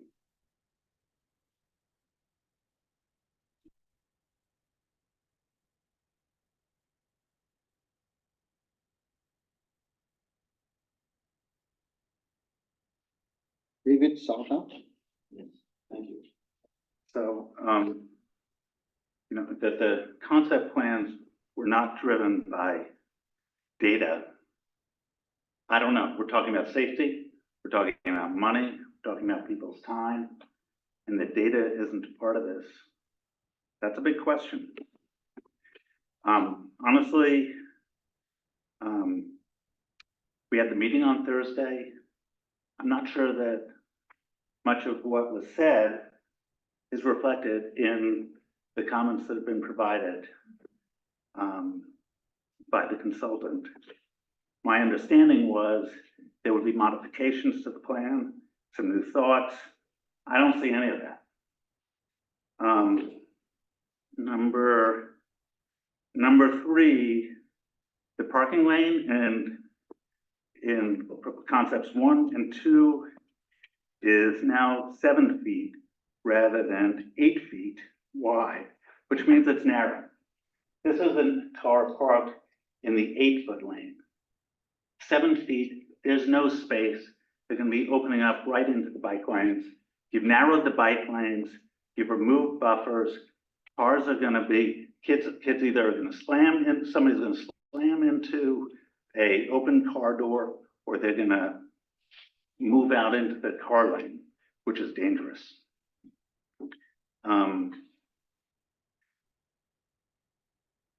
Yeah, so the other notion of crossing the bike lane into and out of parking is absolutely nonsensical. If you have a bike lane between where people are going to be parking, it just makes absolutely no sense. So during the meeting on Thursday, we also discussed an option, what I'll call an option 4. And that is based on data. It recognizes that there are very few bikers who actually traverse behind the tennis courts. So what you do is you direct bikers into the school above and below the tennis courts, as well as at the baseball field. You have parking along the courts. You have a shared bicycle vehicle lane going both directions with signs to advise folks that this is a shared lane. And finally, you shift these lanes towards the tennis courts for a wider shoulder, to allow people to walk, to allow people to safely exit from their driveways and safely exit from the cross streets. Last point is where we have no parking, and this is a new point, where we have no parking on the corners, I'd suggest that should be no standing. Because what I'm seeing is parents or others are on those corners and they are standing waiting for their kids. So then that means we don't have visibility. The other point is where I know that the state rules are 15 feet around a fire hydrant. We need more than that 15 feet. You'd probably need no standing signs on both sides, even when there's a fire hydrant. And there's violations all over the place. There's zero enforcement or very little enforcement from the police department for any of this, including, by the way, blocking the fire zone access to the high school. I noticed that too. Thank you. Mr. Paymer? They're on my paper back, I wrote my notes. Oh, one last thing, I'm sorry. There had also been a commitment, that there would be a parking plan that would also be a part of what was presented here for the community and neighborhood. And I'm not saying that, but I hear you. Thank you. Yeah.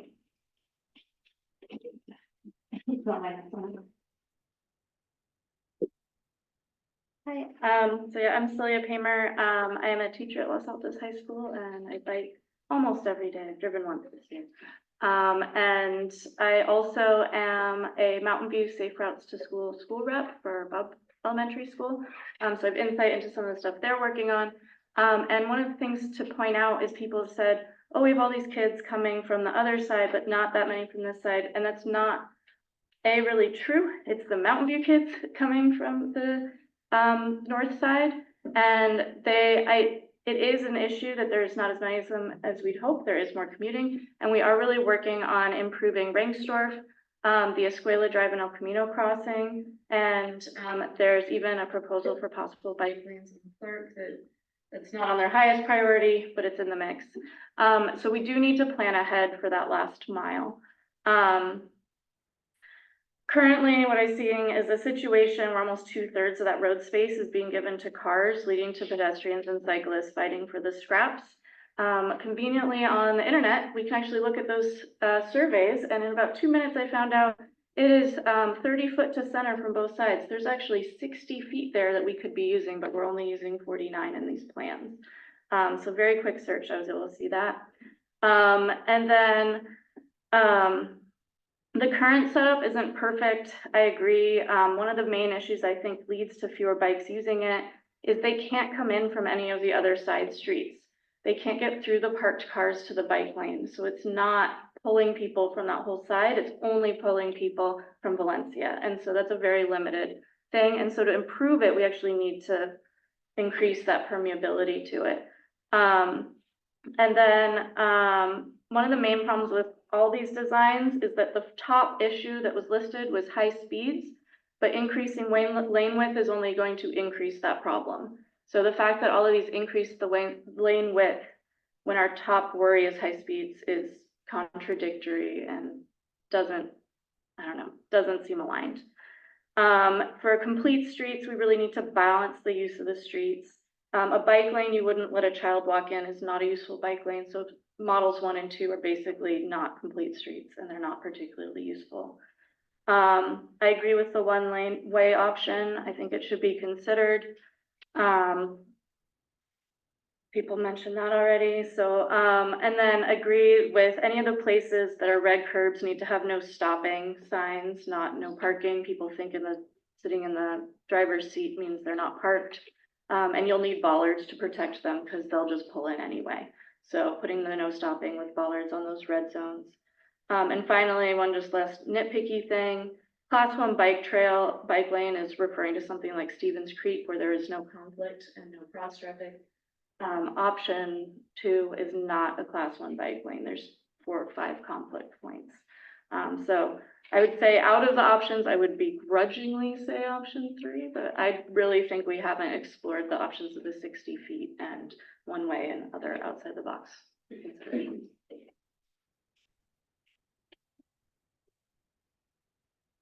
Mike, Emmy?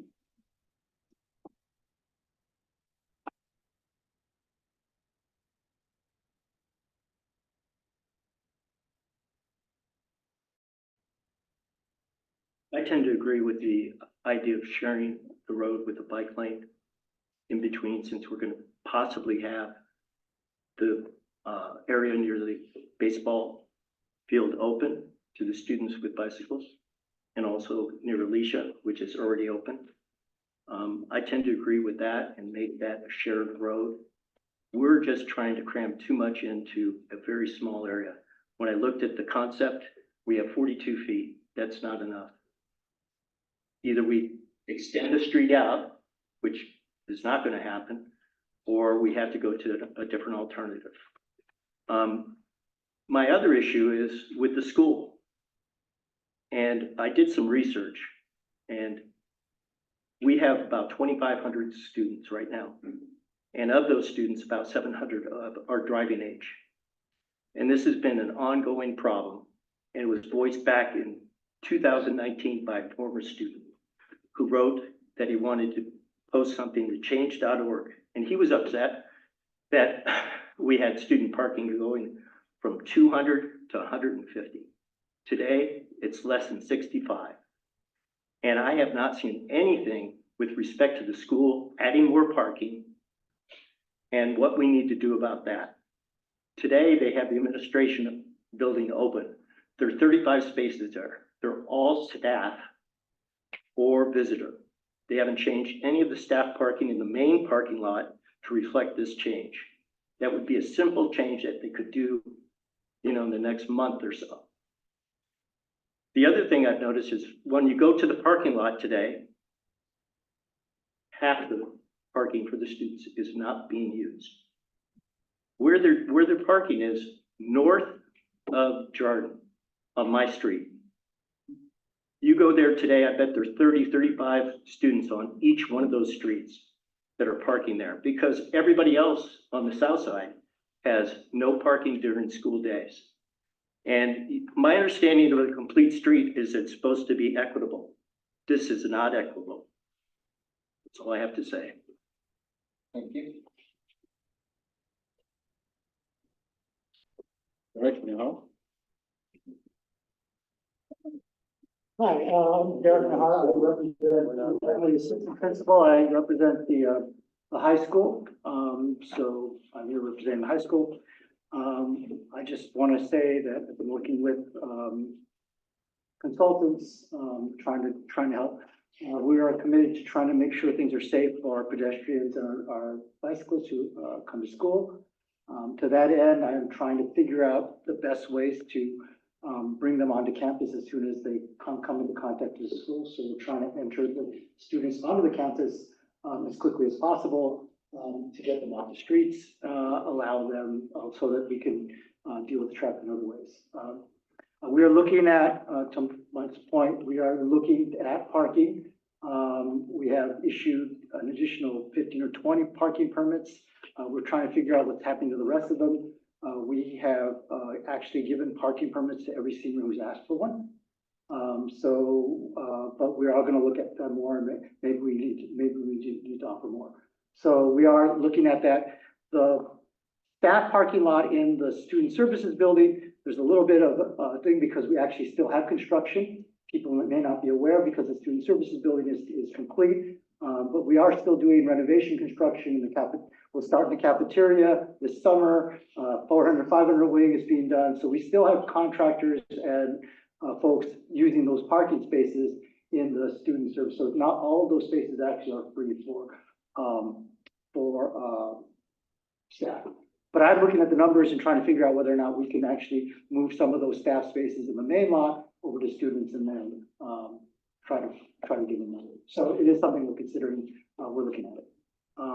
But I just want to reiterate our commitment to trying to be a good neighbor in this situation, trying to look at the best things that we can do the best. We open the turnaround. We put staff out onto the street, both on Jordan and on Almond. So we're trying to do the best we can. So I just want to thank you all for your support. I've gone through all the cards. Anybody else wants to speak up?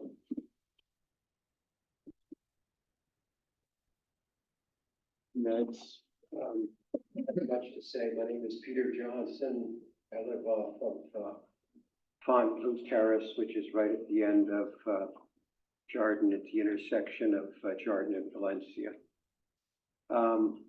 After listening to everything and participating in the last couple of sessions, it just doesn't really seem that we are ready to move forward with concept 1, 2, or 3. There's just simply too many questions that still frankly remain. I'd also like to say that I think the one-way probably ought to be looked at. So many more cars today are coming down Valencia than used to be. With the three-way intersection that's been created, we now have a sort of a mini traffic jam there every day, which never used to be there. I look right directly out of it, out of my window on Fontainebleau Terrace. The drop-off area, come on. The way the cars work, you know, Mr. Jones, he takes his kid and he drops him off and zips down Panchita. Somebody else takes their kid, get out kid, get out kid. He zips down Los Niños. And they go down Distal and they go down Casita and they come the other way. They're just gonna do whatever they wanna do when they wanna do it. I mean, you can't have a space like that where everybody's waiting to pull in and pull in, pull in. It just doesn't work. It just seems to me that we're probably trying to do too much. I kind of sympathize with Bill Bassett, who said something earlier. You know, I've lived there 30 years. It was highly imperfect. But I could walk down in that little bike lane on the north side, whether I was going one way or the other, because I could share it with the few bikes that were there. Now that we've got these, quote, sort of legalized requirements where a walking lane has to be 5 feet, and next to that's a bike lane with another 4 or 5 feet, and there's going to be 2 feet of buffer. You know, that's great. Those are great bureaucratic rules, and maybe the lawyers love them, but they don't really reflect reality. They don't really reflect what's happening. I mean, I sort of look at this a little bit as the SFO airport, the United Terminal, or any of them. I mean, it's chaos in there. And yet, you're not going to get rid of the chaos, no matter what you do, with the existing infrastructure and space that you have present. So, if we think we're going to put in, you know, 1, 2, or even 3, okay, put in 3. Where do you put the 43 cars? You put them in there and all of a sudden everybody starts parking on my little Fontainebleau Terrace where 3 of us don't have any parking spaces because we have pie-shaped lots. Well, I'm going to be down at the city council saying, hey guys, I want a sign that says, you know, guests and owners only, just like, you know, they've got elsewhere off of Valencia or on the other side, you know, off of, I think it's Gordon or what have you. Guys, you know, gals, we're not ready to make this decision. And we've already got this thing there. And if you think we got to be ready for September, please. Thank you. Anybody else? Okay, great. So I'm going to close public comments at this time and bring it back to commission for comments and possibly discussions. And I'm pretty sure if you have a few more questions for the staff, they'll be happy to clarify. But I'd like to keep it to comments. Let's go around the table. And this is your opportunity to provide inputs to the staff for them to consider as they come back with the next design plan or however they want to take next steps. I want to make sure that it's not a discussion, yes, unless somebody wants to make a motion for discussion. Try to keep it to comments, and if there are any questions, then let's table it to the end. Okay? Trustee, do you want to go first? Sure. I'll try to keep my comments terse. Thank you all for staying patiently through this process. I know it's not easy, and I know everybody here has very strong opinions. From my perspective, I think we do need some real data, and we need to understand what's happening in terms of the feeder streets as well as on Jardine. We need to understand also what the traffic patterns are. I mean, Los Altos High School is a terrific school. When my kids went there, I think there were 1,500 to 1,700 kids, right? Now there's what, 2,500? Is that right? All right. And we've got a housing element. And so, and I think whoever said that we not only have to plan for today, but for the future as well. We need to understand what's happening right now, but also how the recommended design that the staff comes back with will help that traffic pattern be a better traffic pattern. And I don't just mean cars. I mean cars, bicycles, pedestrians, how that traffic pattern will work. There's too much anecdotal data right now. Is it 3 bicyclists? Is it 30? Is it 150? I don't know, right? I don't know how you know. So I think we need to get that data, and that has to be built into the recommended plans. And I also think that the more complicated we make the stuff that goes on between pedestrians, cyclists, and automobiles on Jardine and the surrounding streets, the more likelihood that it will not be a safe area. So if there's a way to make it simpler, let's make it simpler. And if there's a way to address some of the concerns that have been brought up by the residents, I think that's really important as well. So those are my comments. Thank you, Steve. I echo what almost everyone here said for various different reasons. Looking at the data from the public comment that you had sent out, Art, it's about, I don't know, nearly a third for each of these 3, but I do believe there should be a 4th or 5th option presented. And I go back to last meeting when we had in November, where I proposed at that time to have an ad hoc subcommittee for our commission to address this with some expediency.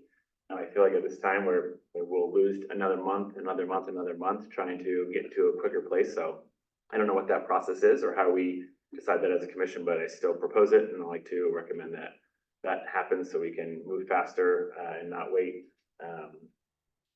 for more time to pass as we think about other ways to make a solution happen. Thank you. Stacy? Thank you. We've lost our way. We don't have a problem statement. Besides, we don't like what's on there now. We need to get a problem statement. And once we have a problem statement, we can go about solving a problem statement.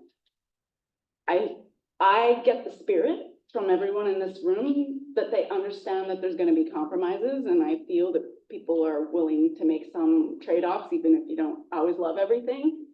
I don't see that as the issue. I don't see us choosing between, when there was El Camino Real, should we remove parking for a bike lane, or should we keep parking and not have a bike lane, where there's just spirited discussions on each side? We don't have that. What we have is people don't know. And I think the reason people don't know what choice they want is because when you're designing this, you don't know where the bikes are going along or across Hardin. You don't know where the pedestrians are going, where they're getting dropped off and where they're crossing Hardin. And once you know that, I don't think we need to do analysis paralysis, data collection. Some observations, some discussions with the students, with the parents, you can get that data pretty quickly. And then you design for that. And I think we don't just design for the high school students, we design for the middle school students who, as I understand, cross at Solano, which actually might be in Mountain View, and who may also cross at Alicia, come down Gordon, cross at Alicia and go through there and head their back way over to the middle school. And then of course for the high school, there is the kids coming from between the high school and El Camino Real and from the other side of El Camino Real. I like the idea that you brought up adjoining agencies, that would be Mountain View. And discussing with them, you know, what their plans are over the long term. They have been pretty proactive recently in bringing a lot of improvements this way, not just on El Camino, but on El Monte, their stretch, on Miramonte, on other things. So I could only imagine and hope that they would be collaborative in that. But, and I don't think we implement it all in one summer, that entire plan, but to have a plan of what streets, not only do we see the bikers coming today, where we want the bikers to go. And that will not, that last part won't be on the data, but we're seeing one part of it in the data and you might design for that. And then once you have that understanding, that complete problem statement, then I think you come up with your designs and present your designs. And I'm gonna say something that I think was said almost 2 years ago when this came to this commission, is that I suggest that staff work with a group of residents, the school community, the police, and if you want to have a couple commissioners, you know, that's fine too. People can talk to each other and collaborate with you. And this environment is not geared for that. And I'm sorry, the community meeting last Thursday night wasn't entirely geared for that either. But I think what has come out of the last several months, the stakeholders are here in the room and it's not 500 people. And you have a couple police officers, you have a couple people from the school community. Samuel's not here tonight, but he's been a regular person who's coming and writing. And you have these core set of neighbors. There's maybe one or two of you that aren't here tonight, and you can decide amongst yourselves, are you all there or are half of you there? And then I think that's your way to go forward to build this out. But right now, I can tell you, oh, I like this because of this, and that doesn't work because of that. But we're just reacting to what's going down Hardin, but the kids are going across. And so are the drivers. And the neighbors are going around the block and, you know, whatever, you know, all the things that you do. Go play tennis, maybe. So that's what I think. And I think that, you know, I don't know how much you can get done in the next month, but you have to start now. And if you're not going to meet your timeline, and by the way, I think the timeline is a very aggressive promise, and it depends on external vendors that you don't control. And I know in past years, those vendors, we haven't always got bidders for projects. Vendors have not been able to do it in the summer because everybody wants their project done in the summer. So there's promises being made that I don't know how you keep, but ideally it'd be great if you could keep that schedule, but we're not there. And I don't know how much it costs, and maybe that answer can come back.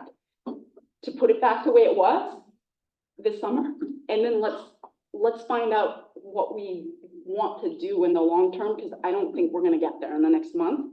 But prove me wrong, get us there in the next month. Because I'd be happy to be there in the next month, but we're not there now.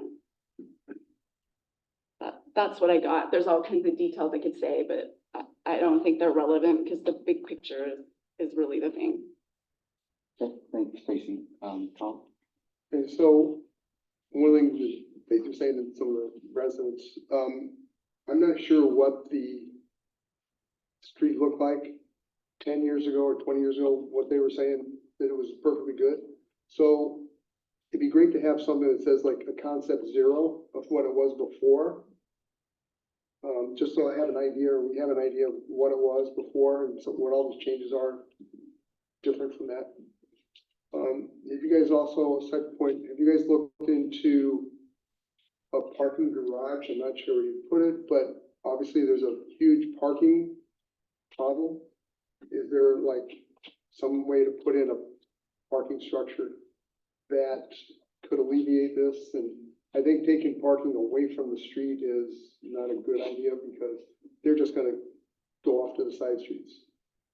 And I think that was really about it, so. That's it.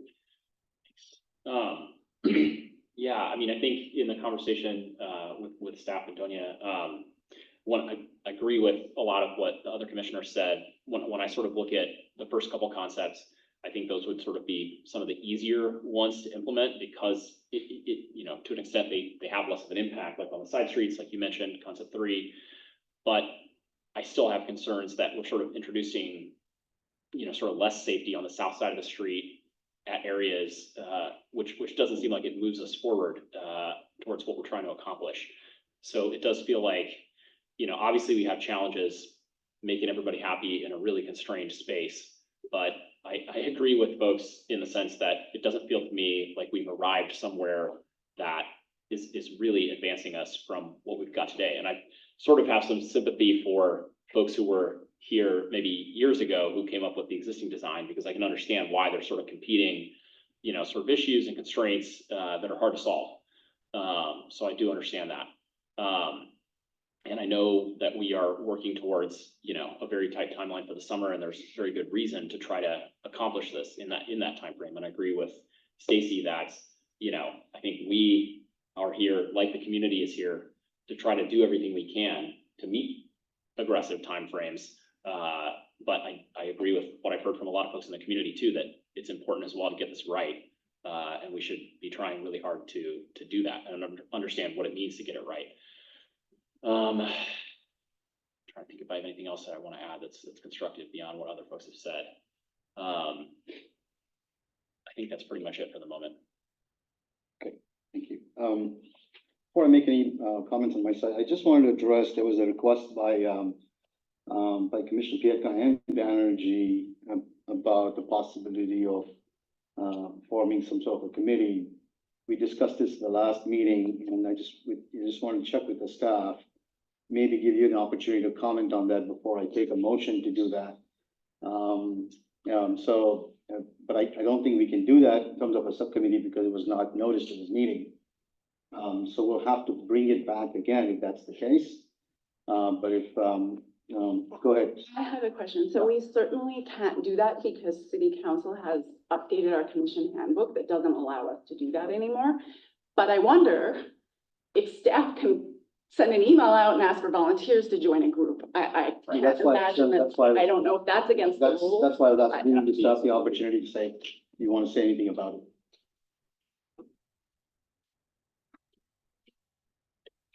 Yeah, we're gonna look into that for volunteers to see if that's follows the rule. Thank you. Thank you. I'm going to keep my comments again to the high level. I think, I don't think the commission is in a position to sort of comment, you know, on one design or the other. I'm not sure that we're equipped to kind of go through those in detail and provide specific feedback, but it's pretty clear that there are some major decisions that need to be made. Because I think if you look at all the options, I think it seems like what you're doing is moving things around, right? So we have these we want to keep the bike lanes, we want the cars, we want the parking, and we want the loading zone. And in fact, we're trying to add more because now we want to have pedestrians and bike on the other side as well. So seems like there's just too many things going on, and we have, more and more seems like the best solution is by subtraction, not by addition. It's clear that I think from a complete streets perspective, we want to have bike and ped facilities. And that's, it's a goal for the city. It's something that we've been wanting to do. And it's also a reality that more and more kids will bike to school. And you've seen the statistics, it's the number of kids in the cars going down, bikes going up and so on. So, and that's going to continue to increase. And as the school students population has gone up, that's, I expect that will continue to increase. So having the bike and ped facilities at the same time, having the traffic flow without any blockages and stoppages around the city, I think has to be a significant goal in what we try to do. Because when you do that, you're going to reduce collisions, you're going to conflict points and so on. So I agree with, I think, most of the commissioner's statement that we really need to look at it from that perspective. So are we ready to do that? And that's why I was going to ask you the question is, we have 3 different plans, and how are we going to start to whittle down to one plan, and how do we do that? And I think the only way to do that is you have a group that comes together and agrees upon it, and the school has to be a significant portion of this. Because it's still not to be clear, for example, there's some comments saying, okay, we maybe open this gate or not. Is that going to be part of the plan? Are we going to open the gate for sure? That I think significantly affects the design of the rest of the street. So I think I really encourage the city to sort of go back and look at, bring the group together if you can quickly. I understand the urgency. It'd be great to get some striping done as part of our striping project because it saves us on a cost for sure. If we can still do that, address some of the safety concerns, but I'd really like to get a group together to make sure that you're addressing all of that quickly. If that's not the case, then I don't think there is a shame in us sort of waiting and taking it a little bit slower. But that might, when you do that though, I think you need to look at it as a larger holistic plan, not just the just the Jordan Street. So I think that my feedback is to see if you can put that together, and in fact, you can come up with a design that subtracts a little bit, while sometimes keep pedestrian and bike safety and access, and try to bring the school into that process as much as possible. I appreciate a lot of the things the staff has done. I think, things like visibility and so on, I really like the fact that you're taking that into account. I think that's critical for all the residents who are driving through there. The crosswalk situation, the fact that you're addressing that, I think is also critical. So I appreciate that a few of the things that are being done are significant, and I think those are sorely needed.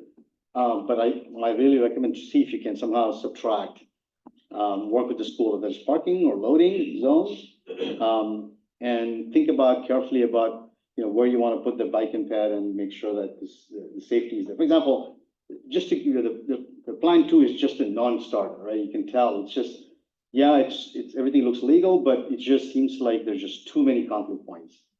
At the same time, you can subtract everything and you get to plan 3. Maybe there's a good balance, but I think I really need to make sure that you get the school community and maybe a few residents together to solve the problem or come up with some recommendations. Okay. And I'd like to ask, are you looking for any other specific comments from us, from the commission today? Or any other specific recommendations beyond what has been said? If you want, yeah. Specific things. I'd like to give you the opportunity to see if there's something specific that you want the commission to comment on. Thank you for your comments and for the open discussion from the community members. No, I think you made it very clear that subtract and simplify and provide something that we could look at, again, kind of with a fresh set of eyes that reduces the conflict points, is interactive and inclusive of the feedback. And I like your point about this is the audience that has pretty much consistently come to all the meetings that I have seen. And so the group is not as large as we think, so let's work with that. The El Camino plan is a great idea. And if we need to go slow to go, progress forward safer, we're absolutely supportive of that. So thank you. I don't have anything else to add. If Art or Aida would like to add anything else. Do you want to make any comments?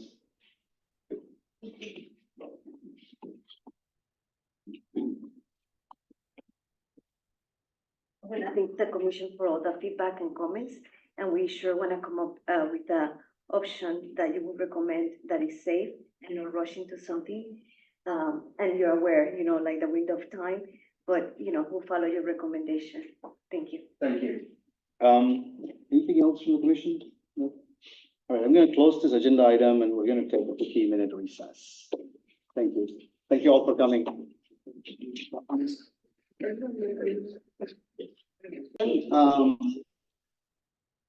I call the meeting back to session? I have a motion to make to move an agenda item. I'd like to move agenda item 2, in the item for consideration and action, up before the CSC work plan. Then we can get the CSC work plan. So can I just call a point of order? Yes, please. Can you do that anytime in the middle of the meeting? Usually the orders of the day I thought at the beginning. Have a good evening. Thank you. I don't know. Aida, do you see a problem with moving the agenda item to election of vice chair up? At this point, do we have to do it at the beginning of the meeting? You can move it up. Yeah. Yes. Okay, anyone can second that motion? Second. Okay. Thank you. Now we vote. Okay. Yeah. Can I call for a vote? Yes, say aye. One, two, three, four. Aye, okay, so passes with unanimous votes. All right, so we'll do the election vice chair, then we'll get to the work plan, and then we'll approve the minutes. Yeah, okay, all right, sounds good. Okay, Scott, who wants to lead the election of the vice chair? Yeah, I can do it. Okay, previously we had chair, and then, I think we moved for the, because somebody was absent. I think we had a nomination, nomination for vice chair. We did not. We did not have it. I thought Stacy had a nomination for vice chair, right? Stacy? Or I said I wanted to make a nomination. Yeah, you wanted to. Steve wasn't here to accept. So you want to make that nomination? Yes, I would love to make that nomination. I would like to nominate Steve Katz to be our vice chair. He has a lot of experience on this commission and does an excellent job of raising things up at the business level and listening to the community and working with staff and sort of always being calm amongst no matter what's happening. So I want to nominate Steve for vice chair. I'll accept the nomination. You have to call for any other nominations. Yeah, any other nominations for anyone else? Okay, well, you can nominate yourself. Okay, once, the twice, okay. I think we make a motion to nominate, we want to make a motion to nominate. So Steve. I nominate Steve. Okay, is there a second? I'll second. Okay, and then we'll vote on it, right? Yep. Okay. You said aye? Aye. It's unanimous? I think she wants them to vote. Yeah. Sure, you can vote,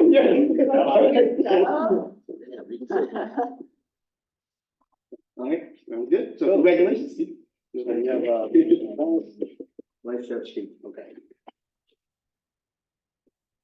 Should you go on to the next agenda item? Sure. Congratulations, Steve. Thank you. All right, the CSC work plan, I believe, we're going to talk about the 2024 commission work plan. I believe the staff has a presentation to make. Yeah, I could put it up here. Is that you? Yeah, maybe I could just bring it up here so we have it recorded and.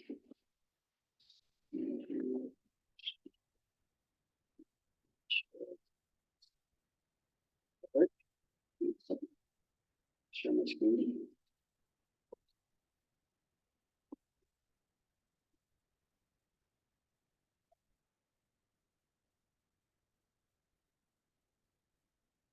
So, internally, we discussed with the city staff and our consultant, and we came up with this work plan for 2024. I know you previously had a work plan it was, I think, a 5-year work plan with a lot of stuff in it, which was great. But we wanted to condense it where, it's, for 2024, this is what we want to do, this is what we want to propose. So, again, so this is for 2024 work plan for the Complete Streets Commission. So the Complete Streets Commission goal, so it's to align its goals with the City Council's strategic goals for 2024. And I think it was a December 12th council, I could be wrong on that, but Safe Routes to School was their number one. And then in lieu of that, we want to include the annual street resurfacing. It goes hand in hand, right? So we want to implement the city's policies as expressed in the Complete Streets Master Plan to improve circulation, safety, efficiencies, with an emphasis on improving safe routes to schools. And this is from the Complete Streets Master Plan. So it's basically, it's basically the plan, design, and operate for safe mobility for all users, right? I'm not gonna go read everything, but basically the 6 categories are activity, safety, connectivity, climate change, community input, and evaluation. So, and again, this is all coming from the Complete Streets Master Plan that was implemented in 2022. So, as you guys know, this is the new transportation team. Started around October. I was hired in September 25th.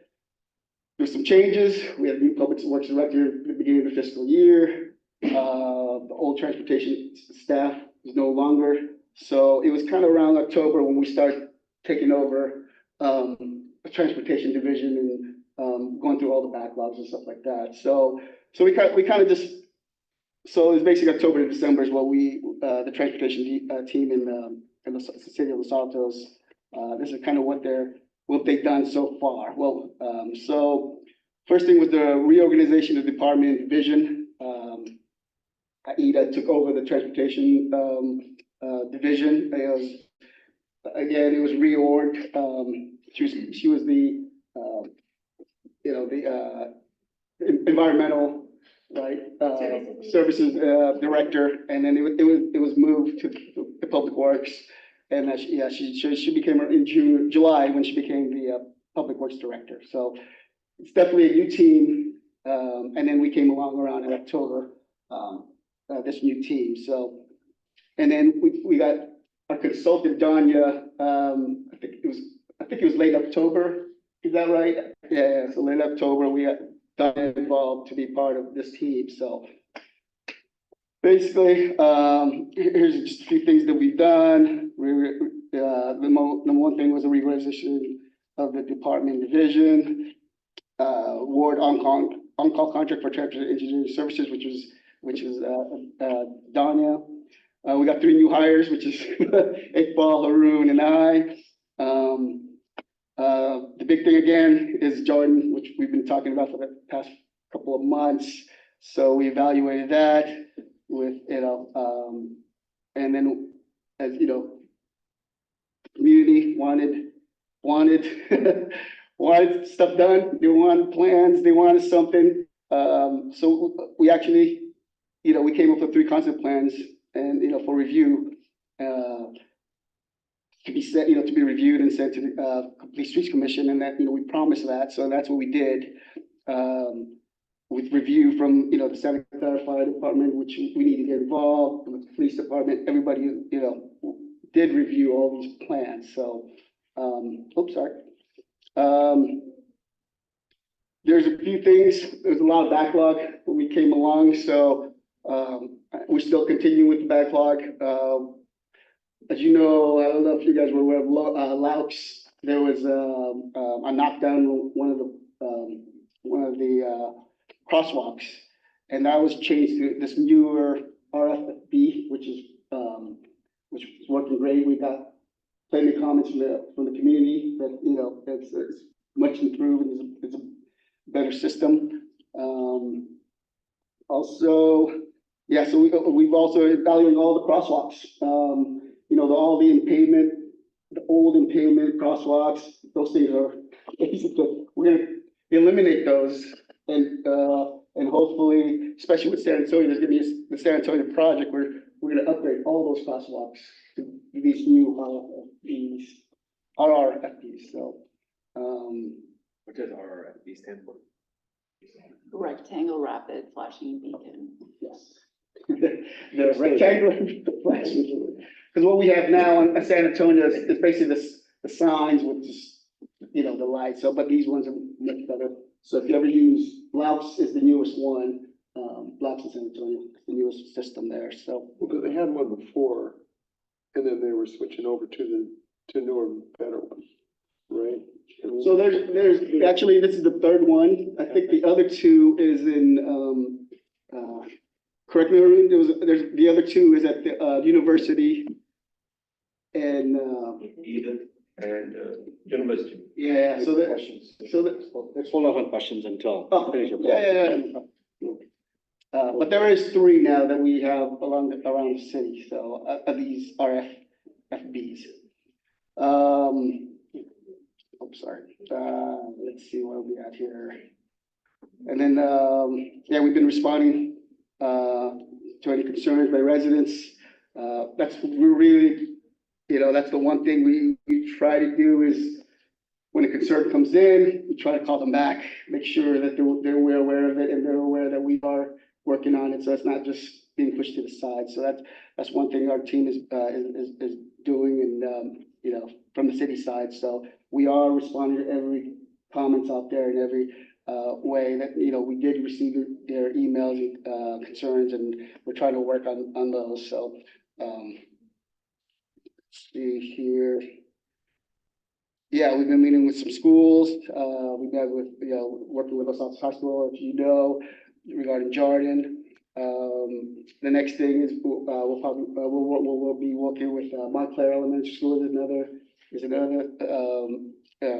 We have a lot of concerns over there on that side, so that's the next thing. See here. We all review permits, so we're not just all transportation. We review permits. Actually Haroon is part of solid waste, so we all work together in different projects and different things, just because that's what the city, whatever the city calls for, that's what we do. So this group is just not transportation, we do help out in other things too. So yeah, big thing is funding.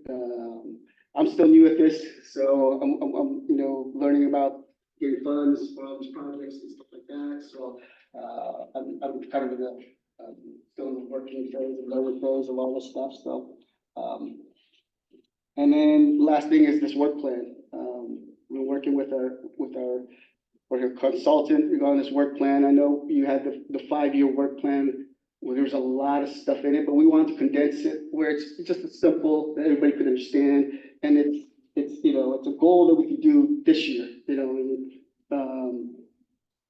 so that's what we thought it was, just to condense it, make it more, especially we have 2 new commissioners. I know, I don't know if they've seen the previous work plan, but so that's what we wanted to make it more simpler. So again, the big thing was the Safe Routes to School. On actually the city website, all these schools are listed with all the suggested maps. So I don't know if you guys are aware of that. So and that's streets, Safe Routes to School, and these are all in the city webpage. So I just want to make sure that you guys are aware there is Safe Routes to School for each of these schools and for the Los Altos residents. And then we can, I just wanted, this, I know this timeline is very aggressive, but, I just wanted to lay it out here in this work plan, if that's what we're gonna do. But, again, just lay it out there, that this is the timeline for the Jordan Drive. And that's pretty much it. So if any comments or questions, I will try to answer regarding the work plan. Thank you, Art. Before I ask the commissioners for questions and so on, I wanted to check with, check with the staff as to what is it that we are looking to accomplish today from a work plan perspective? What are you looking for from the commission to get it done today?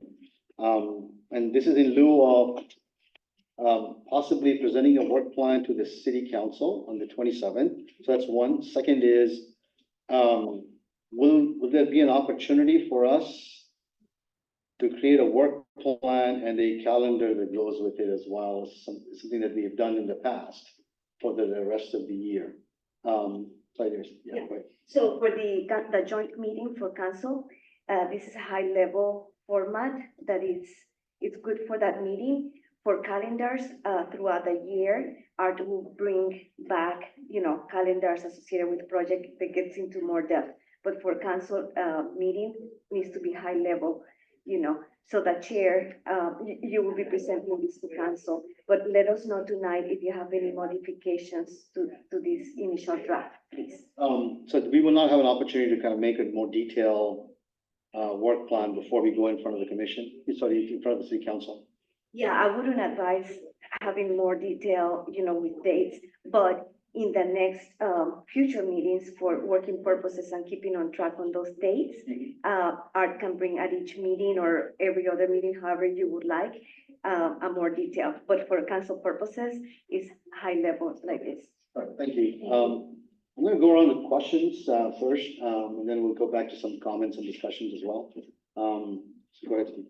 Yeah, I have some questions, Art, because, I guess one of my questions is that if this is really the, 2024 work plan, there's only one project on here that's called out with the whole page, right? And that project is the Jardine Drive project. And one of the things that has come up with the commission multiple times in 2023 have been two really significant projects, at least from a funding perspective and a major work perspective. One, what's going on with Lowville Community Ave, the other one with San Antonio Road, where there's a multi-million-dollar grant that's been awarded. Yet none of those are even mentioned in the work plan. So I'm just curious as to why that is the fact. Are you going to speak on that? Yeah. Yeah.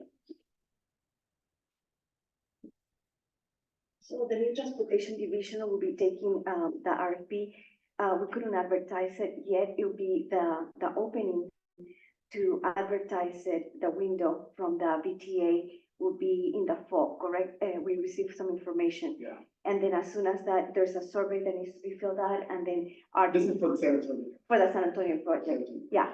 And Art will be bringing updates on that on future meetings of where we are on that, project. So there are projects in line. We have the Angle Street Research Project. So what we could, again, we're trying to make this a high level, right? Yeah. For the commission. Right. So it's at a high level, but if this is really a full year work plan, shouldn't we show things that are in it that are more than just the first quarter? Which is Jardine, or, Jardine is going to go through the year. But wouldn't we also show the other major things that are coming along, like in the terms of the roadmap? Yeah, and that's why that slide with all the Safe Routes to School, the new team needs to go ahead and analyze or get into those into more detail. And as Art mentioned, we have met with Montclair's PTA and the school there, and it's similar, not exactly like Jardine, but we need to do some changes or adjustments from what it was brought to our attention. So that's the second one in line. But then also looking at all the Safe Routes to School to see and bring it to the CSC for your recommendation on, prioritization on that. So we'll be looking to you to recommend priorities on that very Safe Routes to School. Okay, thank you. Thank you. Any other questions? No. Okay. Scott? I don't know where this would fit or if it's just the future plans for 2025, but for climate change, where would something like electrification or charging stations fit into a plan of that nature. I have to say this, full disclosure, my wife does have a Tesla, I do not, but it becomes more apparent when more and more Tesla, like you just leave the area and you realize how many electric vehicles exist in Los Altos relative to other cities, it's substantially high. So is that in the plans works for our city, or is that somewhere else?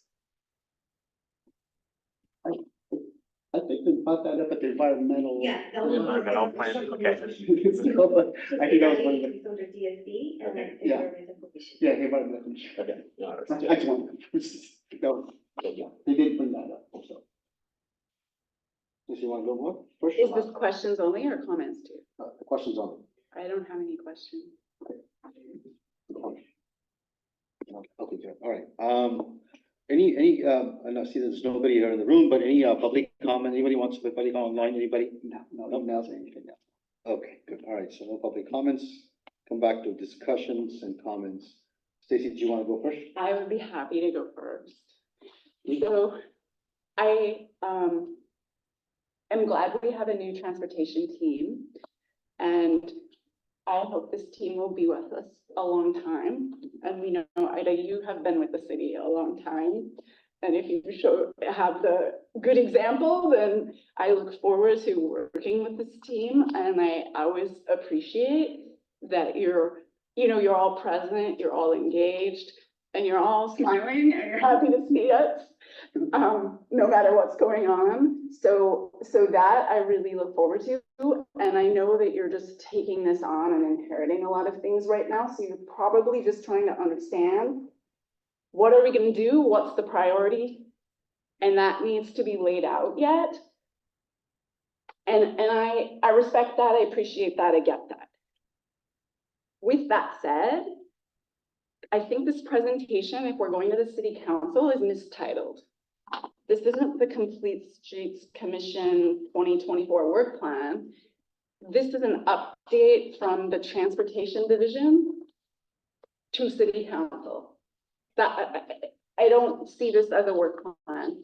I think I appreciate that we want to have a work plan that's not as many pages long.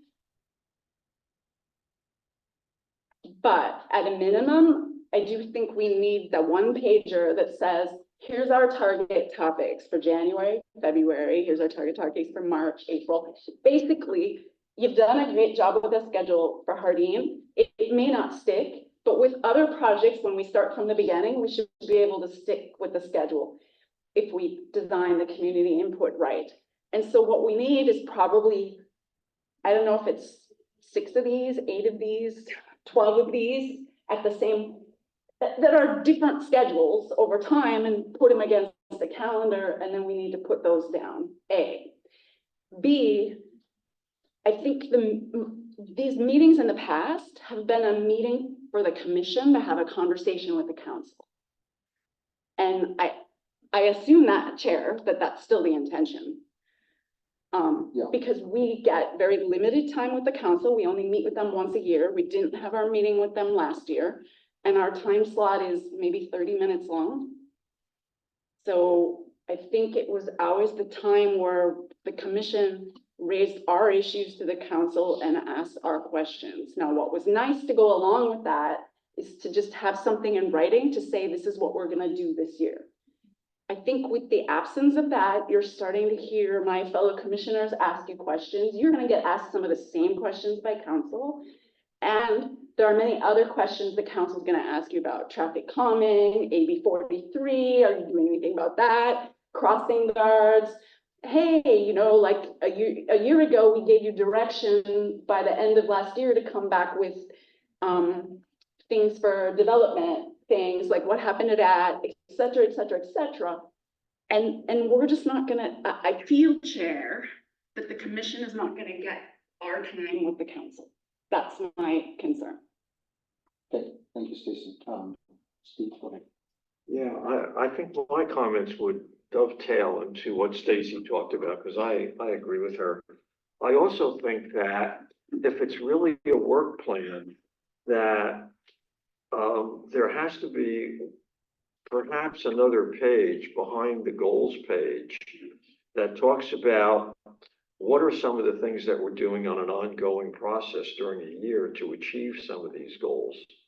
And maybe there are some numbers in there. For example, what does it mean to increase something by 10%? Or increase something else by 20%? And then, for example, just one example, what's an activity in terms of increasing the share of people walking, biking and riding? And, you know, you just might have a bullet for the kind of education programs that are being implemented, you know, across the schools in Los Altos. Because I know that if you look at what happened in 2023, there was a significant investment in that by the staff, and that seemed to generate results, the work that was done with the PTA, you know, so those are just just a page that talks about what we're actually going to do to impact the goals and move them towards an achievement of those goals. And remember, those are the goals of the Complete Streets Master Plan, not the Complete Streets Commission. It was focused in on one area, and when the council reviewed the Complete Streets Master Plan, there was a discussion around complementary parts for other things, like, for example, traffic calming or something. Well, I understand that. We have to focus to get something done, I think. Yes, and the reason I zeroed in on that was because when I went to that first page of the presentation,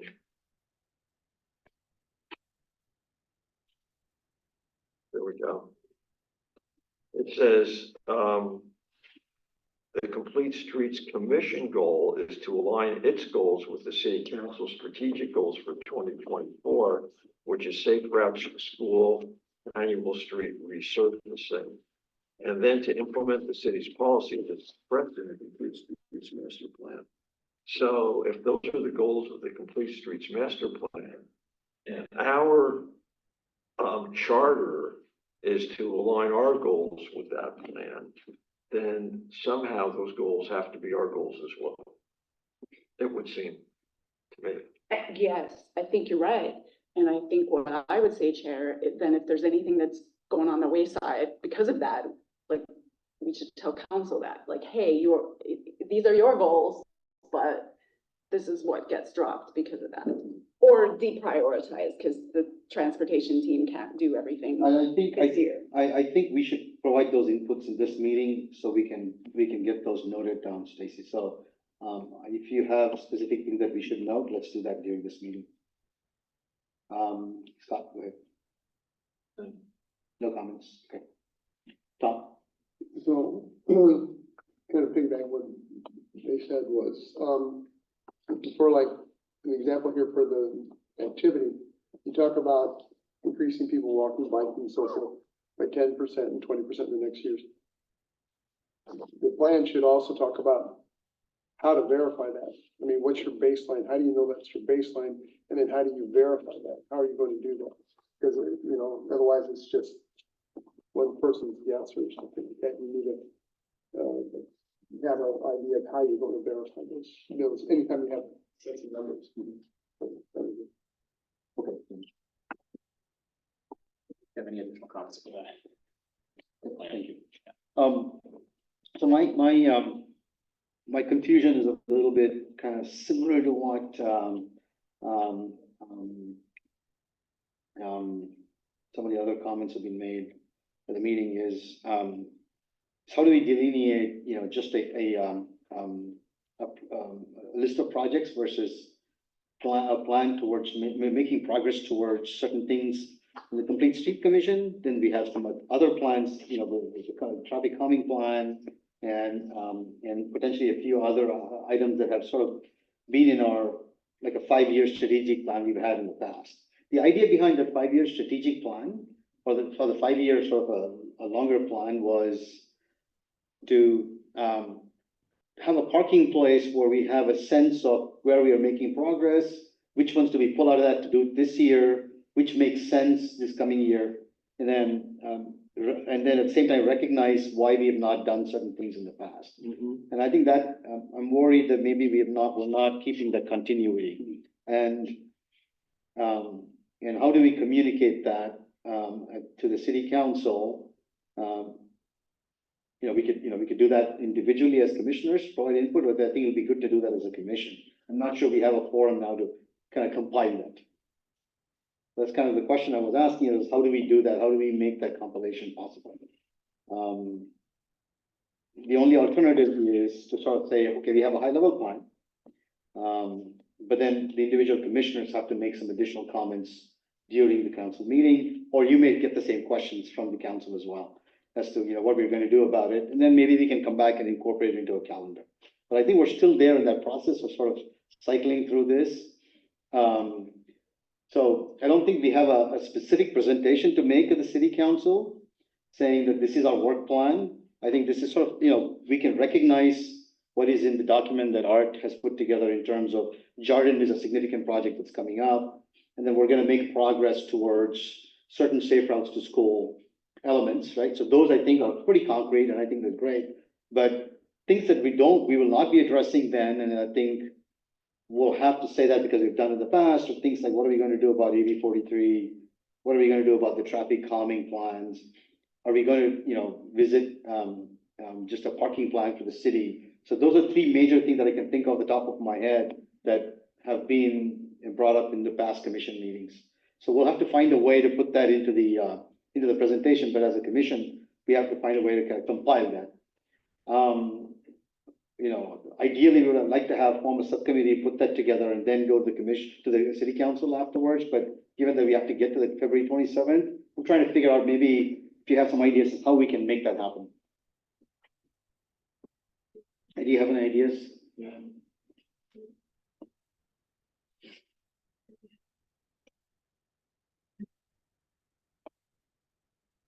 Thank you for your comments and questions. So the work plan was actually initially a little bit more detailed and very consistent to what we heard. It was project specific with somewhat of an outline and a little bit of, we looked at all the projects that we wanted to work on. Then we looked at which ones were funded and were already had some funds set aside where the momentum, we were able to move forward because it was funded somewhat, not completely. Well, the reason why you're seeing a much more concise version is that we thought that may be too much information and was kind of getting into the weeds. So we said, let's go high level based on the Safe Routes to School being very much a top priority. And Safe Routes to School does touch on safety, routes and interconnected city, as well as what we're hearing in terms of complaints from the residents in schools. So and we wanted to give a 2024 work plan of projects that we could possibly deliver on. The queue that we have is greater than the staffing available to deliver all those projects. In San Antonio, project is one that is so exciting because it could be funded, grant funded. However, we've looked closer to that schedule of the San Antonio project. We have to wait, I believe, till July 1st before we could put out the design, the RFP to get the design started. And to the funding agencies, they want certain surveys and documents from the agency to kind of be in the running still. So we need to kind of get ourselves in a position to seek that grant and get that started. So the San Antonio Complete Street Grant is a huge project that we do have our eye on in 2024. And again, the reason why you're seeing a more concise version, we thought that you may wanted something more high level instead of going into the weeds with specific dates, knowing that, things could change. But this is very good feedback for us. So just to build on that, because I think that's really good. And I think what I heard Suresh say, and I agree with him, is that if I were on the city council, thank God I'm not, but if I were on the city council, I think it would be really helpful to know that here are the things which we're going to be spending time on in 2024. And as a result of that, don't ask us to do 40 other things, right? Because we don't have the bandwidth to do 40 other things. And I think the concern I have with this level of presentation is that doesn't come through, right? And so I think that there has to be a page that basically says, aligning with these goals, here are the projects that are really gonna get done that are very exciting. And this is where we're gonna be spending our time and energy in the next 12 months, right? 5-year plan. We have a 10-year set of goals, but this is what is important for us in the next 12 months. You know, and we're gonna be able to do some other stuff to move it along a little bit. But in reality, this is where we're gonna be spending the vast majority of our energy and our money. Thank you. Good thing now we know, because we did do a more detailed version, we made it simple, we simplified it, and we have that to go back to, so we'll just check with staff and see, we just basically didn't want to overcommit and give detailed calendars and dates when we have a staff of 3.5, and I'm here just very part-time as needed, and. I think maybe you guys don't have to do the detailed, if you're not ready for the detailed calendar, what Steve suggested, these are the projects we're gonna be working on. We had that, so we already have it. We have a list of that fit into the Safe Routes to School and the annual resurfacing PCIs, that's the strategic goals from council. So we'll just add it there. So yeah, for 2024. And I think the other thing that is always in the, I could be wrong about this, but one thing that kept coming up over the time that I've been on the commission is that somebody always addresses, parking always comes up as an issue, right? And in reality, we as a commission really don't do anything about that. We never have, right? Except to say, yep, that's a huge problem, right? And so I don't know whether you want to address that or you want to just let it. No, that's go. being addressed by DSP, Development Services. I believe that they were gonna do a parking study. We can check into that, but we don't wanna duplicate efforts. And that's in their jurisdiction purview. If I may, Chair. Okay. Yes, are you done? Do you have any more comments or questions? Do you have any more comments? No. Okay, Stacy, go ahead. Oh, sorry, I just wanted to add, make a comment onto what Steve and I were talking about. We're the Complete Streets Commission, and we have a charter for all the streets. You guys are the Transportation Division. And the way that I've seen these models work in some other agencies, I'm the chair of the VTA Bicycle and Pedestrian Advisory Committee, for example, is all the departments who are working on transportation come in and present their topics. So even if you're not doing it, if it's touching something so close to transportation, then those staff people should come to our meeting and present to us and take our feedback and take our questions. So if you have a request, you can go back to the director of the department, specific to that item and request that. Any item. Or, yeah, that, just a nexus. Okay, I just want to see the next steps and how are we gonna get, so you have some feedback from the commission. And I'd like to represent this at the meeting. So how do we proceed, Ida, going forward? Between now and. For the work plan? Yeah, and before the city council meeting. Yes, so tonight, then you provide a recommendation, say, the work plan with this edit to add a list of projects for 2024. And then you can invite, and then you take the vote, or, you directors, the staff will edit it, send it back to you. And then you can request either to speak on behalf, if you take a vote of that commission on what you agreed upon, like the comments, or if you want to have different commissioners there. So my recommendation would be, and I'd like to maybe open this for discussion, so if other people have comments about what I'm going to say, is you take inputs from the commission today, right? And you compile that and maybe send that out for comments to the commission. So it doesn't have to be, since we can't form a subcommittee to sort of put everything together, at least you get comments from the rest of the commission. And then send out a final version before to the rest of the commission and get any additional comments and then compile them before we go to the city council. Yeah, and city council wants to see the work plan beforehand, before the meeting, so we need to get that done. That's right. Before the meeting, so. At a minimum, I think we should do that. And the second is, when it comes to the presentation, is it gonna be a PowerPoint? How do you wanna, So if I may, Yeah, oh, sorry. I So, didn't mean to- let me, maybe after my question, we can. Yeah. Go ahead, Ida, so. Yeah, so similar to tonight's, as a chair, you will present the plan, the work plan. And I think you have 10 minutes, and then there'll be questions and answers going from city council to you and like that, but you have a short period of time, that's why it's high level. But including the list of projects, I absolutely, it makes sense, we had it there initially. And it comes from you, so not from staff, but so staff prepared the first draft, and now you discuss it and we have comments. Okay, thanks. Sorry, Stacy had some comments, so we'll go first. Yes, sorry, I didn't mean to interrupt. Go ahead. I would also encourage the chair to kind of present to, given this is our short period of time with council, to sort of lead for the commission about what the conversation needs to be. I think in past years, I've largely seen a work plan in the packet that wasn't presented. And sometimes there was a presentation of other things like, here's what we accomplished last year. I guess you guys have your accomplishments in here. But here's our issues, here's the conversation, because they can read this stuff in the packet. Sure. Yeah. Thanks, Stacy. Tom, sorry, speaking. Yeah, I had one question and then I had a potential suggestion. My question is, what is the completion date on this? What's the timing to actually get this done to get to the city council? Let's see, tomorrow's February 1st already, and 27th.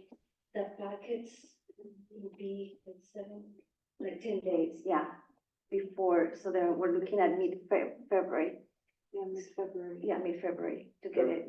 Mid-February, okay, so here's one thing that I did when I was on another commission for the county, is they were able to take documents and put it on a private part of the website that only the commission could look at. And then, for example, if it's between commission meetings, then the commission members have the ability to make comments on that on the website. They can look at it, just the draft version, it's a draft. And they can say, what about this? What about that? What about this? And everybody on the commission can see those comments and you guys can see them. And maybe that would be helpful. We've never actually done that in Los Altos, but it's a thought. Yeah, because of the Brand Act, because it's not being up in public. If you wanna make any comments here on the specific pages, since it's a public meeting, you can do that. Otherwise, it would have to be individual, Art would send a BCC, and then you provide different comments and then. So my question is, would that be okay?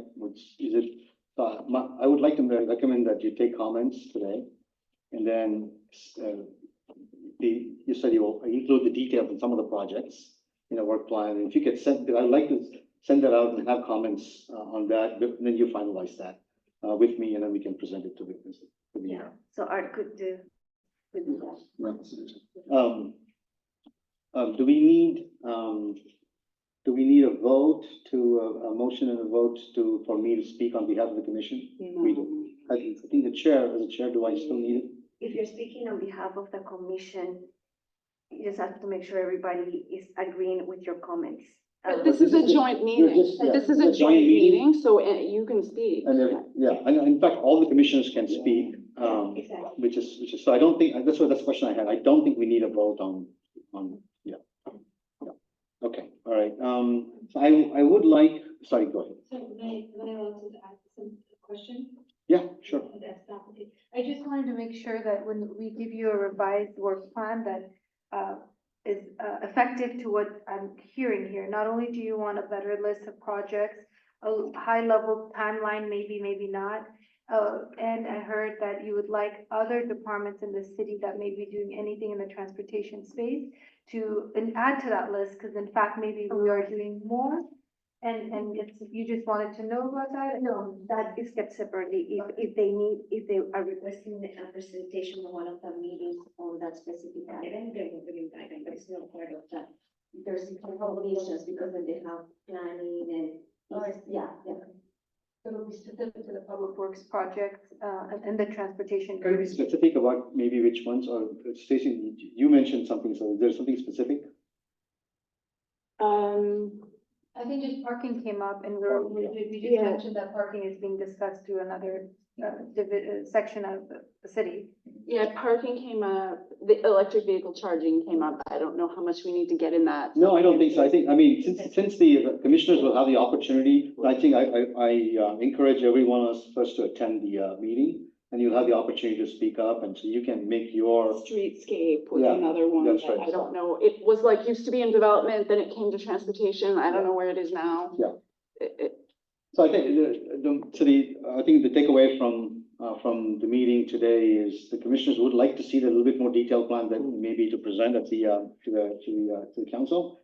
And the opportunity for us to maybe, talk about some of the things that may not be addressed this time, so. Because in the past, the city council has that 5-year plan in their packet, so they have seen this before. So we have to acknowledge that, why that was not part of the project, say something about it. And then, so if you can make those revisions, send it back to the commission. So let's make sure that we all provide timely feedback to the staff, because I know that you have time to put this together. So, maybe once you get this, maybe please respond to the staff within a couple of days or so with your responses. Is that good for you, Anaida and Art? Because I want to make sure that you have enough time to prepare as well. And then I want to get it back and have a chance to look at it before we go to the meeting. Yes? Yes, maybe we could use February 14th, kind of mid February as a marker, knowing that we're going on the 28th. That gives it a little bit over 10 days. Okay. And like you mentioned, it has to be published 10 days before the meeting. Okay. And it's kind of like a good date to remember. Yeah. Okay. So that. Excellent. Perfect. Get into you and get all the comments back. Okay. Any other final comments on this? Well, so I'm wondering, on this, we're talking about, so we're on the agenda for the city council meeting on the 27th? That's correct. Yeah. Do we have a rough time on the 27th? Are we the only commission on that day, or? Yeah, if you could give us a little bit color on that, would be great.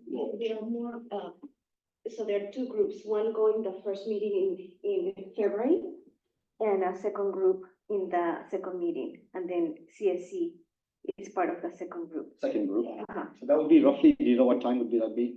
Well, Approximate.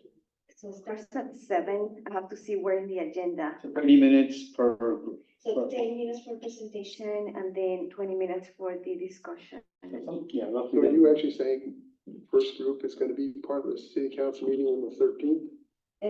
Yeah, that's correct.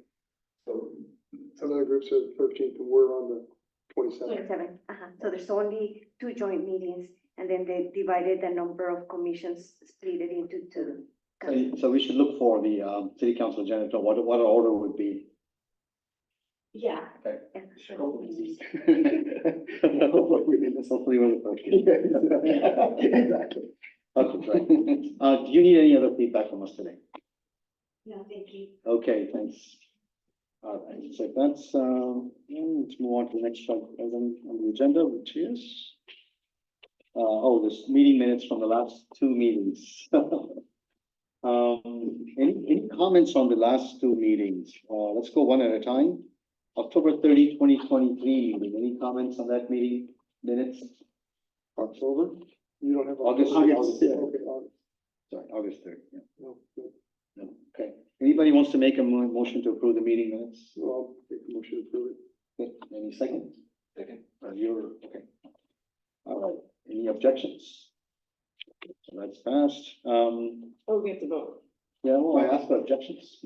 Oh. Any objections? Any, okay, let's vote. I'll take a positive vote. Everyone, okay, approved. Steve? We need a vote from you. Steve? We need a vote from you on. Minutes. August 30th. I approve. Aye. So meeting minutes from, meeting November 29, 2023. I have comments. Yes. Okay. So on that one, Steve and myself were on Zoom. Mhm. Okay, so you have us listed as absent. Is that correct, or should we put a separate category as on Zoom? I don't know. I don't know how that works. No, since you were, sorry, go ahead, I'll let you. Yeah, you were attending as an observer, so then you were not as a commissioner in that sense, only the ones that were in person, you know.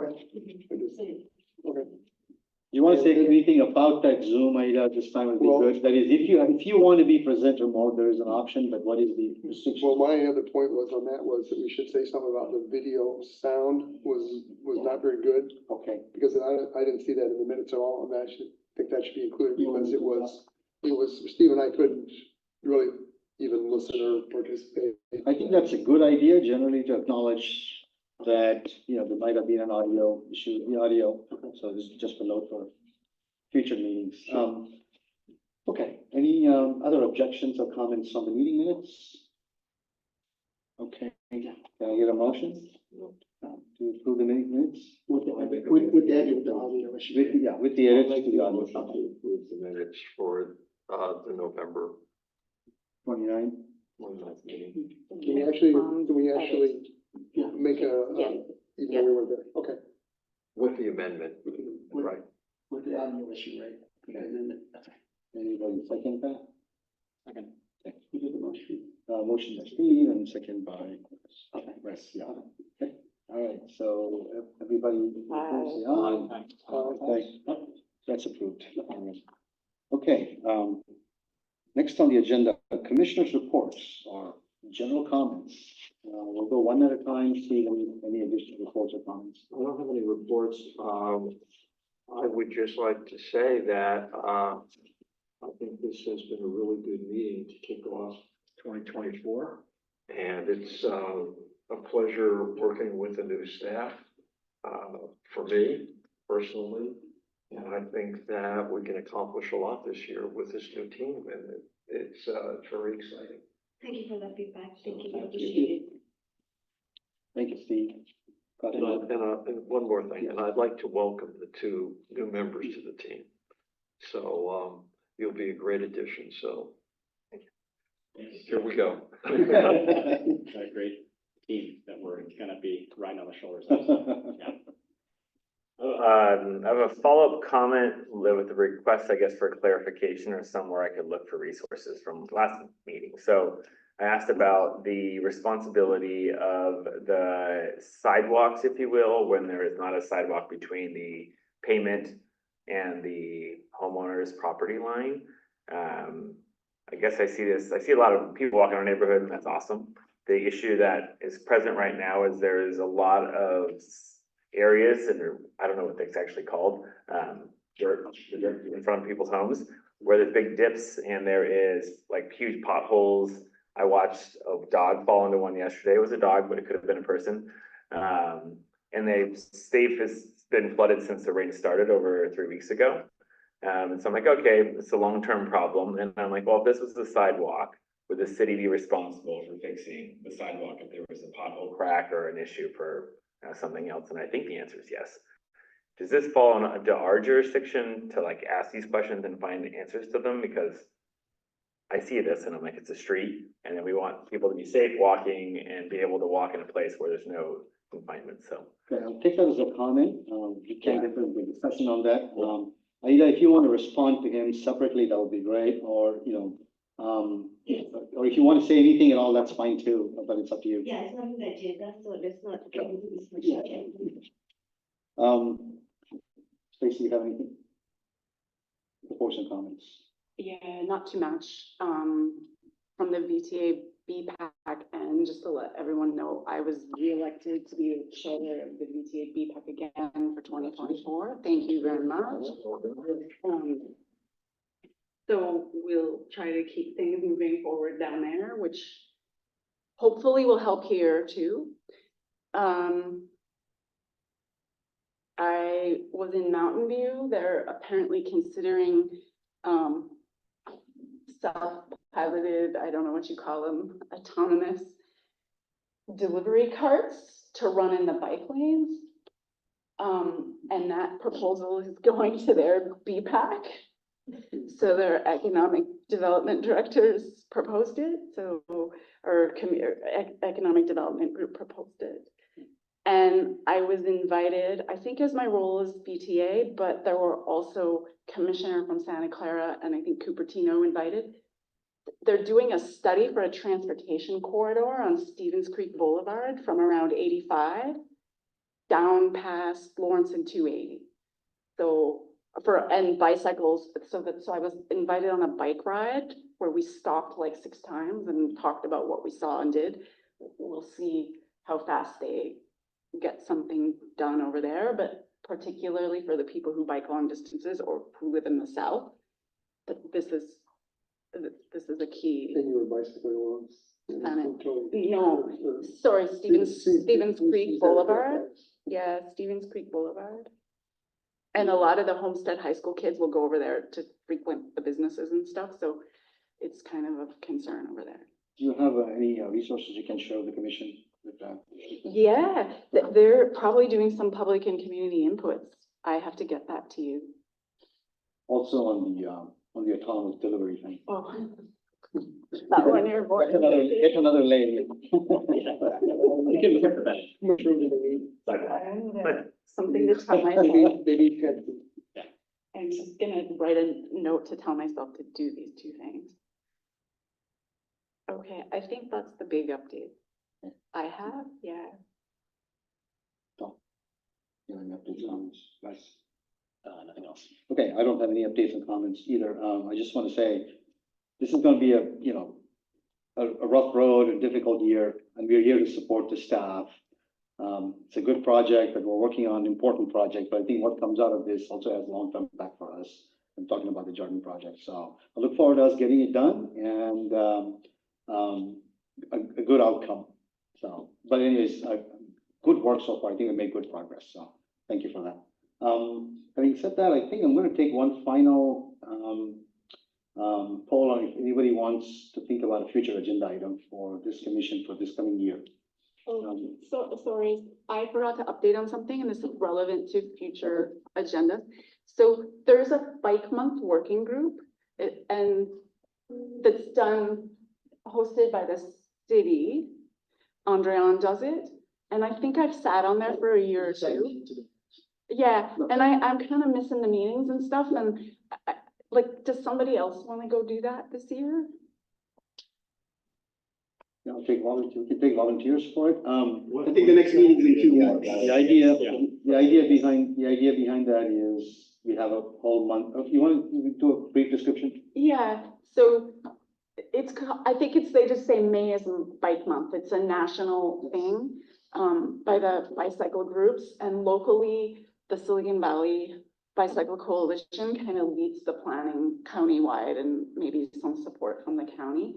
And then they ask each city or groups to come together and do little things. And within the month, they have a bike to work day. Several years ago, it was only bike to work today, but then COVID killed that. Then they had bike to wherever after people got tired of the first year of COVID, then you go by yourself and you bike wherever. And then I think now they have a bit of everything. They have a bike to work today. They have a bike to wherever days. And downtown. yeah, these are the countywide ones. So they have the bike to wherever days, and there's a designated couple days where you go places, and then sometimes you can self-ride and just go wherever you want, or sometimes there's hosted stations, Energizer stations, or activities that you can go to. And those are kind of a lot of the countywide activities. And then there's a pledge to ride, and the city in San Mateo and Santa Clara County that has the most bicyclists that pledge to ride wins, like some kind of one of those white elephant trophies, and it passes on the next year, but it's kind of a competition. And last year we were in the lead early on, but then we fell back after a few weeks.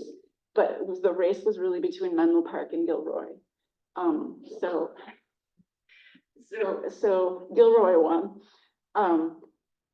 But they had a bike to the Gilroy Gardens, and you got entry only if you came on bicycle, and the requirement was you had to pledge to ride. I'm like, oh, that's genius.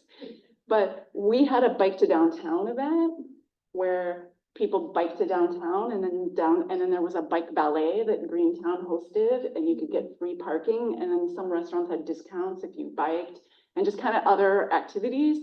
And then I think there was also a like family bike days that was hosted. Greentown helped, the city staff helped. And there was one location here at the community center where people gathered and sometimes at Grant Park. And then there was like giveaways for bike lights from the city for the kids. And then there was a guided ride and they stopped over at the, what's the ice cream store on Los Altos Avenue? Frozen yogurt.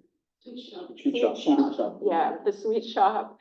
So just lots of activities throughout the month. And this is sort of a kind of planning and coordination of that. And I think there's like a couple nonprofits involved, the city staff with Alta Planning, the police department was involved, Greentown heavily involved, maybe the bicycle outfitter owners, that they're involved a little bit, like lots of people involved. And the school community, actually, I forgot the other thing, was that there's also Bike to School Day. There's a bike in some schools. Montclair has Bike Month in May and other schools have a bike day. Or combine it with the weekly Walk on Wheels or Walk on Wheels Wednesdays. So there's a whole bunch of activities that kind of that are planned and kind of come together. So Yeah, the planning has started. There was a meeting today. So they have a lot of activities coming. Actually, I think in March or April, they're actually gonna come to the CSC. I'm probably gonna present it where they're inviting the commission to pledge and participate in these bike events. So just to let you know that's just gonna happen. So, but they have the bike to whatever days, bike to school days. They have a lot of things lined up for May. So Stacy, you're asking that you, although this is not a formal representation of the city council of the complete commission, it'd be nice someone to be there to provide your perspectives. If anybody wants to, you can speak. Many years ago, it was just the commission and staff who did this and the police. And now it's like lots of people and it's bigger and it's great. Yeah. So even if you don't take on responsibility, your perspective there might be helpful. So if anybody wants, maybe Stacy can send an email to you. Let me know if you're interested in, Not a group email, just a one-on-one. And this is not, this does not contribute to the streets commission's work plan. So it's separate from that. Just want to make sure it's clear. Okay. All right, anything else? and anybody can volunteer for that in May. There will be calls for volunteers. So even if you don't participate in the planning, there'll be some volunteer opportunities. Steve, agenda items, okay, let's go through that. Yeah, so, the next meeting we have, I'm sure a large part of that is gonna be Jardine. By the time that we have that meeting, the work plan will have already been submitted to the city council. We'll have gotten some feedback. So I think we should have that on the agenda for the next, meeting to talk about coming out of that, you know, what their feedback was and what we want to do with that. Okay. I think that's a good idea.